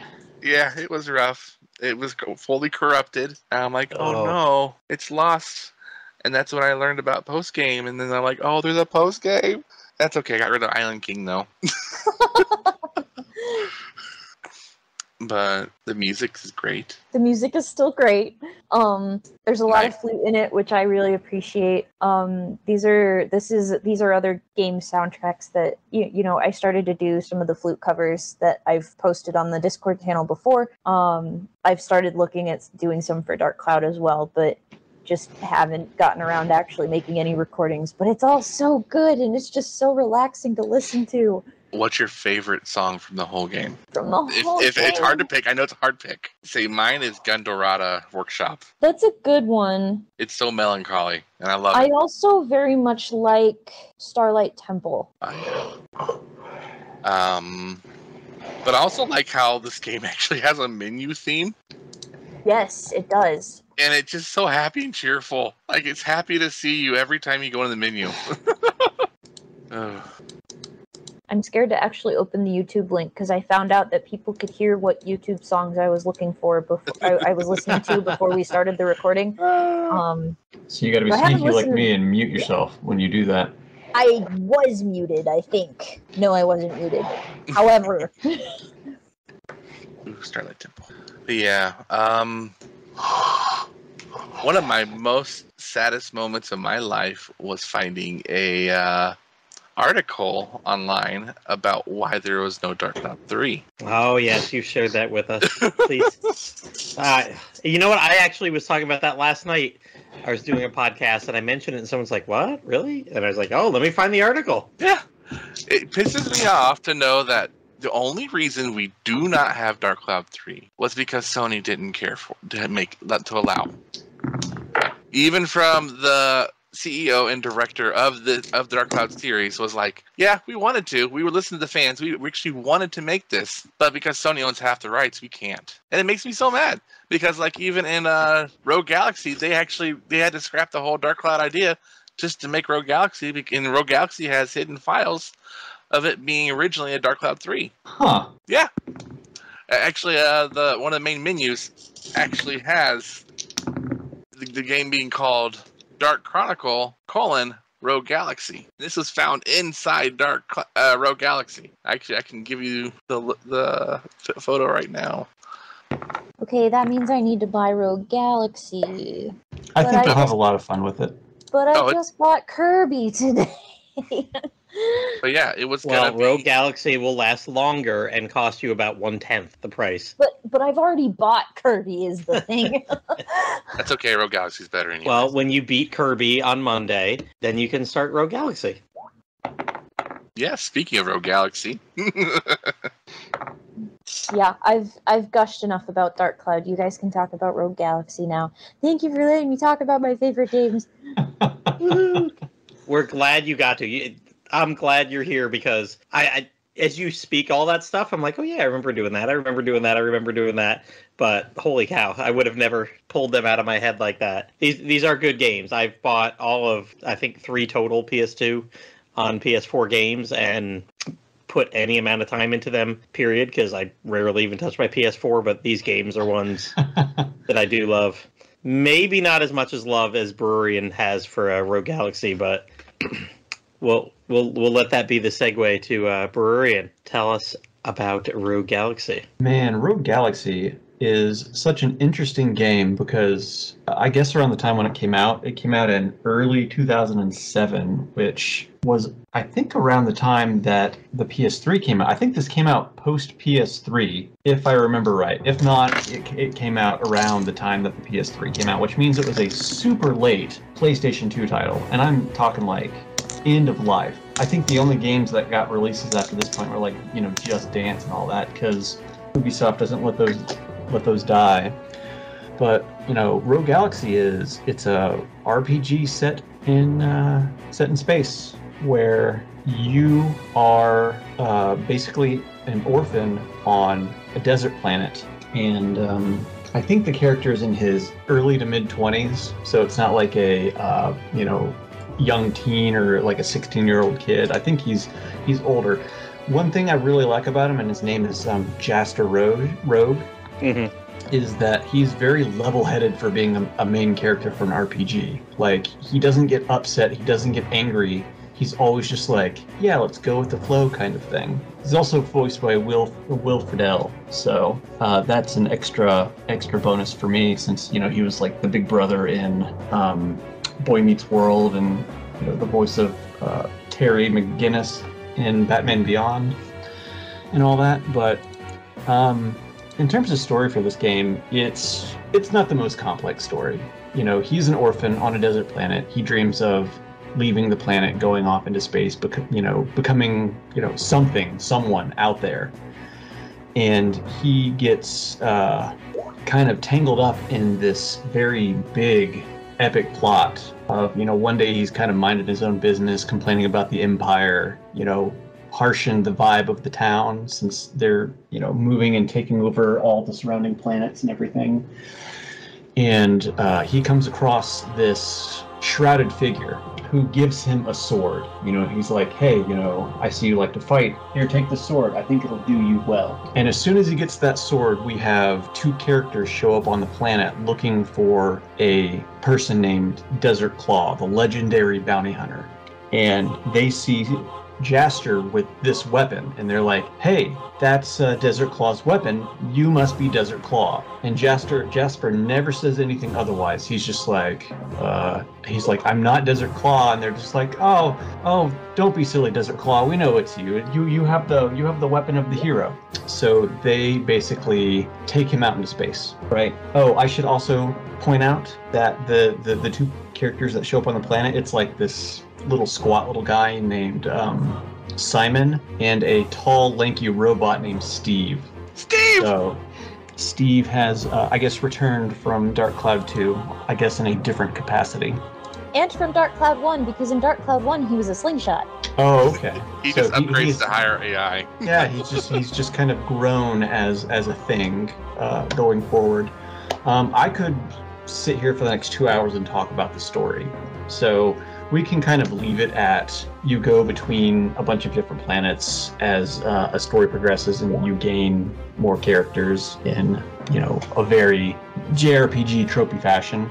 You get a new character per world, right? So after you leave the main desert town on the planet Rosa, you find yourself in the big Empire City, the one that's technologically advanced beyond all belief compared to everything around it, named Zerard.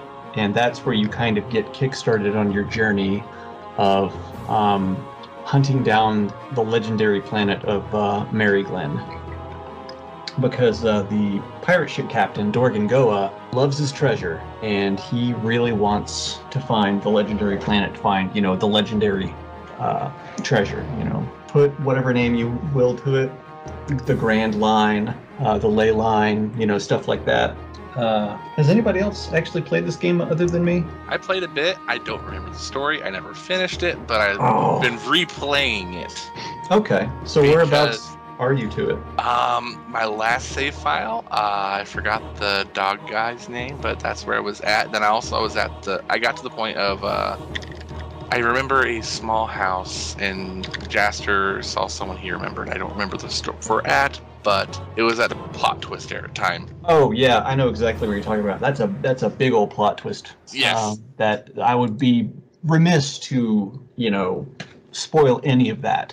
But the character you're thinking of is Digo. He's basically a giant dog man. He's got like this barrel-chested human body, and then he's got a dog head on him. So it's not like he's kind of anthropomorphic like a werewolf or whatever. He looks like a man with a dog head. He's just badass. And he's colored like a dog too. So he's got like a big white patch on his chest, and he's brown everywhere else basically. But among the cast of characters that you have Kisala, which is Captain Dorgangoa's adoptive daughter, because Dorgangoa is like this huge behemoth of a man, and I'm talking like he's like the 1,000-pound man. He is so big he can't get up off of his own ship. He is, every time you see him, he's got food and he's eating. That's they're trying to get the point across of he's a big fella. Then you've got other characters like Digo, who is your character that you pick up on Vidan, the mining colony. And then you have a character, Lilica, who is the Amazon warrior that you get on Jaraika, the forest planet. And then we have... That was my favorite planet. I remember back in the day, that was the planet that you landed on that I was like, this looks really planet. Cool. Oh, yeah, it's the first planet you go to, and yeah, it's outside of Zerard, because I loved Zerard, because it's got the factory where you find Jupus, one of the characters that you recruit, who is this weird little alien dude who is voiced by, what's his name? Ben Diskel, I think. He most recently did the voice of Mega Man in Mega Man 11, but he was some of you might know him as the voice of Number One from Kids Next Door. But I think we might all be old enough to not really have watched that. No, I know who that I is. watched it. Don't assume. He's From the nation ass out of you and me. In the recent Digimon Adventures, he's Agumon. Okay, maybe just me and Platty then. But yeah, because you guys are the old ones here. Don't forget that. We're the old ones. Yeah, the Forest Planet was really great. I loved it because I love all things like forest dungeons and stuff like this, and that was just right up my alley. Mm-hmm. And finally, one of the other characters that you get, his name is Zegram. He is kind of like the mysterious man. You never know if he's actually on your side or not. And that's just kind of a common theme with him throughout the game. Because the moment you meet him, you're just like, all right, are you a good guy or are you a bad guy? And he's also voiced by Steve Bloom. Steve, yeah. So, it's weird because all of the voice actors in this game are very well known in the voice acting field. Like Lilica is done by Carrie Walgreen, but I think Kisala is done by an actual like TV movie actor, and I think this is one of the few voice acting roles that she did. So it was always very strange to me that they got her to do this. But outside of the story, there is a lot to this game, and I'm talking about a lot. So one of the big draws for this game is weapon synthesis. Like, before this game, I had never really seen this. I think the only other game on the PlayStation 2, at least, was Dragon Quest VIII, once you get far enough along and you can get the Dragovian armor and stuff like that. And you would get like an actual costume change and everything. This game has about 4 or 5 costumes per character that don't actually affect your stats. So when you change into them, you can wear it the entire game and it doesn't affect anything, which is, I wish all games did this. Dragon Quest XI did the smart thing of putting that in an extra, equip slot instead of like the original release. But you got one from story progression. Everybody else had another, like a second and third one that you could find by doing stuff in the game, completing side quests and stuff like that. And they're fantastic. All of them are fantastic. All of them look great. Like Kisala's final costume is one that you get from clearing the post-game dungeon, which is like a 100-floor procedurally generated dungeon. And that sounds familiar. Yeah. Gee, I wonder how many games Level 5 did that with already before then. Right. But like I said, the big draw was the weapon synthesis. It's one of the most robust weapon synthesis systems I've ever seen. It's absolutely massive. So, I love the character progression also, because it's very similar to Monica Maya, where you use items or such to like a sphere grid system. Oh yeah, I'll get there with the revelation flow. That was going to be one of the next points I get to. But with the weapon synthesis itself, at some point in the game, you find this little mascot-looking frog named Toady, and he's purple and white, and he's got a star on his belly button, and he's got a tuft of blonde hair. And you find him in Jaraika, the forest planet, and he basically goes, hey, take me along with you and I'll improve your weapons for you. And what he does is he'll take two weapons, mash them together, and give you a completely new weapon. But the only catch is that you have to, as Toady puts it, season both weapons by using them enough times in battle, which is you have to use each weapon in 15 combats from start to finish. So to make a new weapon, you need to have 30 random battles done, and then you can combine the two weapons and you can get an improved version of that. And on each weapon, you can have elemental stats and stuff like that. But with those especially, there's between all the characters, there's 700 weapons in the game, which it is impossible to own all of one at any given time due to item inventory space. Because at max, you can hold 480 items, and that includes your costumes, your weapons, revelation flow items, so on and so forth. So you kind of got to be picky on what you keep on inventory at all given times. It's like old RPGs that would only let you carry so much at once. But this game also, going beyond that, this game has 7 legendary swords. One of them I mentioned earlier that you get from the Desert Claw figure that helps you out. You create these 7 legendary swords, and these swords are kind of special because with other weapons you merge them together and you get a completely new sword. But with these 7 legendary, and they're called the 7-star swords because there's 7 of them. Whatever you merge them with, it stays that 7-star sword, but the visuals of the sword improve over every evolution of the sword. So, and every weapon is unique and looks and has a custom texture. Every weapon in the game has a custom texture too, which for a game from this era is I've never seen anything like it, and to this day, I don't think I've seen anything like it that I can think of.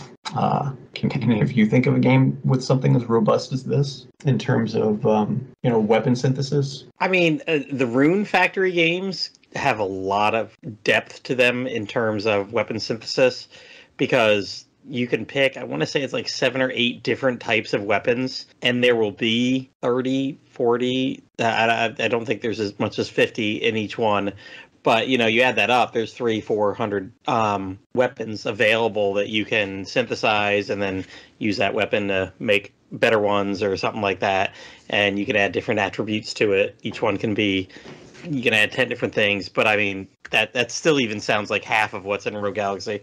Yeah, because at any given time, you can take any 2 weapons of the same type. Jaster does swords. Kisala uses, her feet, so her weapons are her boots, and then Zegrim uses a kind of a I don't know the name of the weapon, but it's just like a big ninja star looking thing.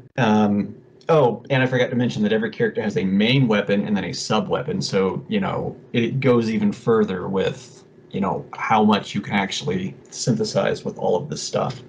So weapon types go together and you get new stuff out of it. Or you can have Toady analyze your weapons, and he'll look at whatever you've got in your inventory, and if it has enough experience on it, he'll go, hey, you should combine this weapon with this weapon, and you'll get an even better weapon. So it's generally a good idea to use his analysis feature to kind of create your route for stuff that you want to create, because with over 700 items or weapons in the game, you'll be there forever trying to find something really good. Because you could combine 2 different swords together that have certain attributes on it to max out those attributes. But if you do everything in the game, it doesn't matter at the end, because almost everybody gets a weapon that the attack power and all of the elemental attack power is maxed out anyways. So it's kind of a moot point until late in the game. But moving on from that, the combat in this game is a little bit unique to RPGs, I guess, because with this, it's more of an action RPG. There are random encounters, but you don't go to a different screen. The enemies just kind of pop up wherever you are. And I guess you can think of it in terms of Kingdom Hearts as you can move around the field, move around the characters, and you can go through your menu and everything, but you have an action bar that decreases every time you use an item or attack or use a special ability. And once that happens, you have to wait for the bar to fill back up before you can continue to attack or use items or anything else. And that can kind of create fun situations when you're doing stuff with the other AI characters who will constantly chirp at you of, hey, I want to use this ability. Will you let me use this ability? And you hit like L1 or L2 to let them use an item or use an ability. So another fun thing about it is with the special moves in this game, they all have their own custom animations. There are 9 characters roughly, and each of them have, 10 different moves, and every move has a unique animation to it. Like, it'll play a short cutscene of, Jaster cutting up a dust storm around him as it damages all of the enemies, or Jupus, one of the sillier characters, will spit a wad of gum at the screen and it will paralyze all of the characters in his path, and so on and so forth. You don't have to watch any of them, but they're always fun to view a few times.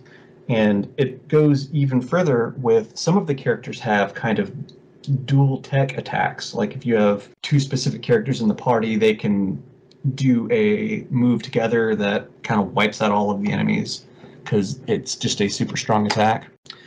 And then finally we have the Burning Strike, which is every character's limit break, basically. As you damage enemies on the field, like these little blue orbs will fall out of the enemies and you pick them up and it fills this gauge up. And once the gauge hits 1 of 3 points, you can do a Burning Strike of varying degrees of damage, to where you enter a kind of active cutscene to where you have to do button presses at certain times to continually do more damage. And yeah, it's a lot of fun. The combat is very fast paced, and sometimes I do feel like that there's a little bit of an unbalance in it though, because the enemies don't do like just a little bit of damage to you compared to you doing a lot of damage to them. The damage seems to be equal. So I find myself burning through items pretty fast. Like I'll get hit real hard and I'll have to quickly pop a potion, and that's opening a menu, going to a character, selecting item, and then using an item on yourself or another character. So it can kind of stall combat a little bit if you're not good enough. Mm-hmm. But I guess moving on from there, what was that you were mentioning, Llendar, earlier? Oh, Revelations. The Revelation flow, that's right. Yes. So the Revelation flow, I guess, could be very much closely considered to the sphere grid of Final Fantasy X. I think that or Monica Maya's, if you've ever played that. No. It's very similar where you, besides of having to just craft items and unlock the ability, this one you're technically just crafting the ability. Yeah, so in Rogue Galaxy, to unlock abilities to use, and I think it's mostly just abilities for your Revelation flow. I think everything that you unlock is an ability, because there are no... There's stats for attack up, essentially. Oh, that's right, yeah. Yeah, those are fewer than abilities, I believe. It's been a while since I've done the Revelation flow, because I've been working on the same Rogue Galaxy file for like half a decade. I've almost got a 100%. But I haven't touched the Revelation flow probably since 2016, 2017. See, all I have left for Jaster is Supernova level 3. That's all I have left. So you need some ancient scrolls, it sounds like. Yeah. Yeah, you'll get a bunch of those late game. Like you get more of them than you need, so you never have to worry about where you throw them. I do like how there could be items that, like for Digo, for our song, where one of the items is a coin-shaped mark, and it suggests to use the officer coin, but when you do, it says it's the right shape, but it won't fit. Like it will suggest an item, but it's not the true item. So you still have to search around and because the Revelation flow doesn't tell you what item you need. It'll show like what Llendar said. It shows a circle and it says a coin-like thing, and you think you have the right thing, but you really don't. But a lot of them are very kind of easily guessable. There are a few to where you're just like, I have no idea what this is until you get it way later. Because once you open up the menu and you go to the Revelation flow, if you have an item that can fill in a slot on a character, their icon will be blinking. So you know to go in there and that you can put an item somewhere in their flow. But I liked it a lot. I thought it was a lot easier than the sphere grid for Final Fantasy X myself, just because it's item based and not like grid based, or not like sphere grid based. So Yeah. you get a ton of these items, so you never have to worry about not finding anything. I mean, if you also another a thing that's added in later in the game, where if you need an item, you can create it. Yes, using the factory. I loved the factory. The factory was, you would get these blueprints, right? And, you know, sometimes it would be to create an item, or sometimes it would be to create a weapon for a character. And what you would do is you would get a grid-based factory, and you would have to create a blueprint to get said item. So you would have to, some of those blueprints got incredibly difficult to figure out. Oh yeah. Like you would have to create a working kind of machine to where you would put specific items in, and they would feed through specific portions of the machine at a certain speed, and you would have to build other parts of it for when you had multiple items going at once, because they all have to reach the final conjunction point at the same time, or or creating the item fails, basically. So it's a lot of trial and error of finding out the correct path, because several times I would have everything set up correctly, but I would have something set to where the item was moving slower than it needed to be. And it was it can be kind of wild with the factory, especially when you're trying to do some of the 7-star swords, because it requires you completing several of the factory blueprints to get the items needed to do the sword. Yeah, with the blueprints, it's very like blueprint. The way they set up blueprints, it's similar to the building in Dark Cloud 2, except Dark Cloud 2 you're dealing with people as the resources, and with this you're actually trying to build to make resources. Yeah, and you have to power up each part of the machine that you place down as well. Mm-hmm. So you have to be wary of where you put things down, because you have to run a power line from a wall to the unit, and you can't have power lines crossing over each other and stuff like that. So it becomes very, like, you know, and there's no one to give you a hint on it either. No. You just kind of have to sit there and figure it out yourself. You can't go talk to an NPC who goes, you know, hey, this piece would be best if it was sitting along with this piece, kind of thing, which would have been nice. It would have made some of those blueprints a whole lot easier. But talking about all of this works towards your kind of overall completion for the game. And the way that they track that in this game is through the Mio fan club. And Mio is a character that works for the Galaxy Corporation on planet Zerard. When you first go there, she meets you at one of the front counters, and there's like two bumbling Empire guards that are just kind of, oh, Mio's the coolest, I'm going to be in her fan club kind of thing. You know, one of them's like, oh, I'm member number 2. Really, I'm member number 3. They're just kind of fanning over the fact that Mio is right there. And she gives you a card, and on that card, it tracks several different things from you, like hunter rankings, rare items, quarries, your hunting record, Insectron stuff, your revelation flow, your frog log, and your factory. And we've touched on several of those now, but you've got your hunter ranking, which ties into not your quarries, but your hunting record, which is your bestiary. In this game, you can access that anytime via the main menu. And with this hunter ranking, you're trying to get from the bottom of the hunter rankings to the top, because you get a lot of great items as you work your way up. Like at rank 50, you earn your first item, and then you'll earn your next one at 40, then 30, then 20, then 10, and then every rank all the way to 1. And it gets you some of the best late game in gear that you can possibly get. And the hunting record is interesting because you have to find the enemies, and then you have to beat a certain amount of them. And I think that alone was what took me the longest to do, because several of the enemies, all of the enemies only appear in certain zones, in certain areas in the zones, and then it goes so far as to, it appears in that zone in this hallway with this monster group, but it's a rare spawn, and I have to kill 25 or 30 of them. So you're doing a lot of grinding trying to find specific monsters. But just 2 days ago, I finally finished it. I finally got it. And for every section of Mio's checklist that you complete, you get a costume for a character.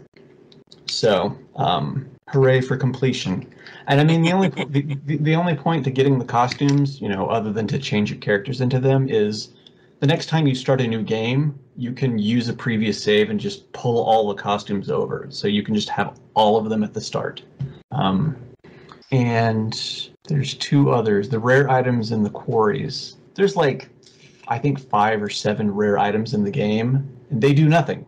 They do absolutely nothing in terms of relation to story progress or anything else. They are just things to find. And a lot of them aren't easy to find because it requires kind of talking to a chain of NPCs to get hints and clues on where to go to find items and stuff like that. But once you get them all, you get a costume for one of your characters. But one of the last things on the list is the quarries. And quarries is kind of special boss hunting. It's not tied to the bestiary in any way. It's got its own section inside of the bestiary. But basically on the counter behind Mio over the course of the game, you unlock more and more quarries to do, to where it'll be like a special monster. Most of the time they're just kind of reskinned of other monsters, but they'll be bigger and more powerful. And you go and find them in the zones that they're listed in, and you'll get a certain amount of points to go towards your hunter ranking. And there's 20 of these bosses. And it takes near the end of the game to unlock them all. But they're a lot of fun to do, because they're basically just special bosses, special optional bosses that you can do. And lastly, the frog log, like I talked about with the weapon synthesis earlier, is, like I said, there's a ton of weapons in this game, right?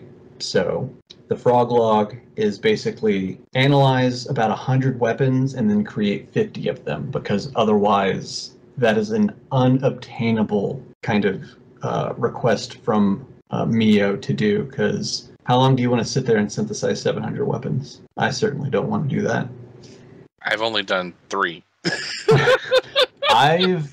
I've done 60% of the frog logs, so I have I'm at 60%, I have roughly Let me see here. I need 30. I have to get 30 more recipes and 26 more weapons made. So Let me look.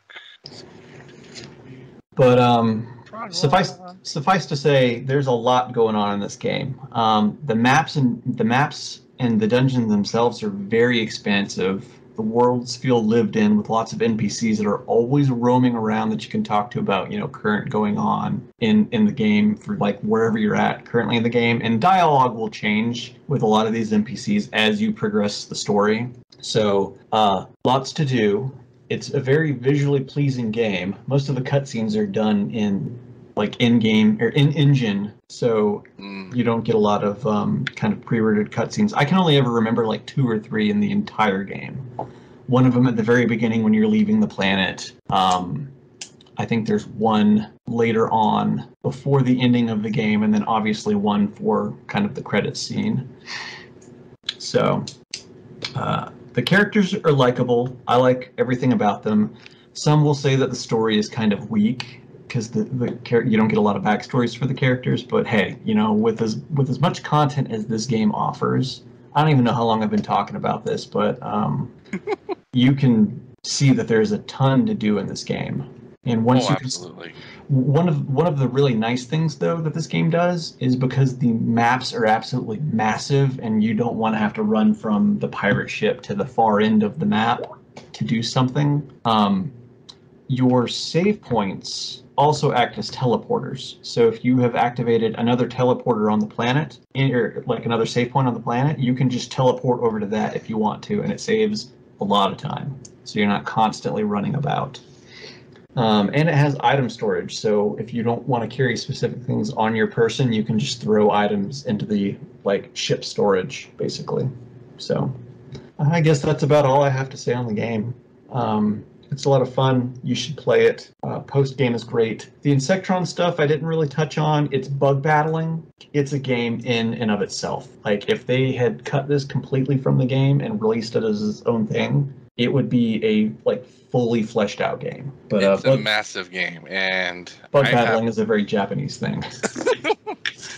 This game is a massive game. I just found out that I found out who at the plot twist for Kisala. That's where I left off at. Oh, you were pretty much done with the game at that point. Yeah, that's where I left off at, and I don't remember anything up beforehand. So, but I was just going through my factory, and I remembered how much it frustrated me. You'll get there. You'll get there. Yeah. There's so much from this game that I think, you will enjoy Dark Cloud 2 a lot more than 1, because a lot from 2 go into Rogue Galaxy. Well, that's good to know. That'll help me out a lot. Plus, the cell shading between the two games looks very similar. Oh yeah, I mean that's why I played Rogue Galaxy. It was the next Dark Cloud game. Yeah, I had no idea that it was basically Dark Chronicle, because that was the Japanese name for it, if I remember right. And European, yeah. Like, it was Dark Chronicle Rogue Galaxy. I had no idea. That was ever the case. Like, I found out about this game because I picked up a random demo disc at GameStop and played it, and I was like, oh, I like this. I like this a lot. I actually got this around the same time I got my Monica Maya, and I was like, oh, Level 5 made another game. This is the time I really was on the internet, and I noticed it, and I bought it. I'm like, okay. Then my original fat PS2, before I got it, I worked on it. It wouldn't work on my fat PS2, so it made me so upset. Oh no. Yeah, it was finding out that Rogue Galaxy is very picky on the PS2 model you have. I had no idea. I originally had a fat PS2, and it played just as far as I remember, just fine. Yeah, it was not wanting to work whatsoever. I finally did get it to work on my original fat, and the hours lost in that game. Oh yeah, my current file going on, I've got 130 hours in it. I will say. Oh, that's fantasy lifetime. Yeah. I've done the post-game dungeon like 3 times now, and I'm thinking about going back in for a 4th because of the item that you get at the end. Because you can continually get it. You can just go through it again and get it. But my entire party is level 99 now, so I don't even have to fight battles. I can just run through it. I also remember around the time I was playing this, the first time, I was so ticked off at Star Ocean 3's plot twist. So bad that I dropped that whole game. And then when I got this game, I'm like, this is beautiful. This is how it should be. So the game looks great on the PS2, but on the PS4 they gave it a 1080p upres, and it looks so good. Ooh, good on the PS4. I don't have the PS4 version, but I do have a upscaler for my PS2. Hey man, it's only $750 on the PS4 right now. I mean, if I have to get another, I can probably just hop on my PS5 later and get it, but. But I mean, I already have it in an upscaler for my PS2, and it looks as beautiful. So just minus the anti-aliasing that they added in for the PS4 version. So you needed it with the scaling that they did on it. Yeah, so I still have a little jaggy in edges. Well, you don't. I will say the Dark Cloud 2 though has a lot of artifacting on the PS4. There's a lot of random menus that have random artifacts on it. On the PS4 version? Yeah. Yes, I can confirm that, because when I move items around sometimes, you can see the edges of the transparent layers. Yeah. I'm doing that, and it bugs me. Yeah. But hey, I'll take it. They fixed 2017, about 4 or 5 years ago, they actually released an update for it that fixed a sound glitch problem that they were having with the game, so I'm glad that they did that. Did they do that around the same time they probably updated Jak and Daxter? Probably. I just remember a patch coming out for it, and they didn't release a changelog for it, and nobody for the longest time could figure out what it was that they did. But Blue, you should play this game. Yes, so should Yangus. He should.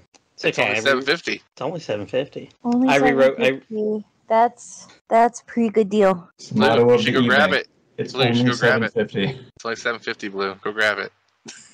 Not even 2 gallons of gas. Cry. Depending on where you live, that's 2 gallons of milk. Yeah. Where you guys live, in a gallon of milk is more than that here. I was very excited this week to pay $3.50 for a gallon of milk. Oh, I pay less than that. Because 2 weeks ago it was $5, and it was $5 at Walmart. I'm like, what the heck? I paid $4 for mine the other day. So, these price changes, wild ones. Like I went to, I think I was at BJ's, which is like a Costco, and I didn't even look. I just grabbed a double pack of eggs, and I'm at the self-service thing about a month ago, ringing it up, and there's like $10. I was like, what? $10? This is like $3.50. What the heck? So I quickly get on my phone and like price of eggs and saw the whole bird flu thing. I was like, oh shit. But yeah, I love the whole series, and I'm so pissed off at Sony not wanting Level 5 to do anything, and now Level 5 won't do anything for the West, so unless it deals with a third party. Oh, I'm sure they'll have something again. So. But yeah, so in terms of Rogue Galaxy, there's a lot to do. There's a lot to see. There's a lot of weapons to make, so you should all go do it and tell me how you did. All right, this is a game again. I was looking up. I beat this back in 2007, so it's been a good 15 years. That's and good. Llendar, you mentioned, this is something I definitely waited for. Llendar, you mentioned Star Ocean 3, and I'm like, oh look at that! I did play Star Ocean 3. I beat it right after Dark Cloud 2, back in my 2005 days. So that was probably when that came out, because that plot I was looking for everything for. I was looking for everything for PS2 back then. But, all right, it is getting late for us. This has been a long episode, and I know where I am, where Bluestar is. We're past midnight for us working folks.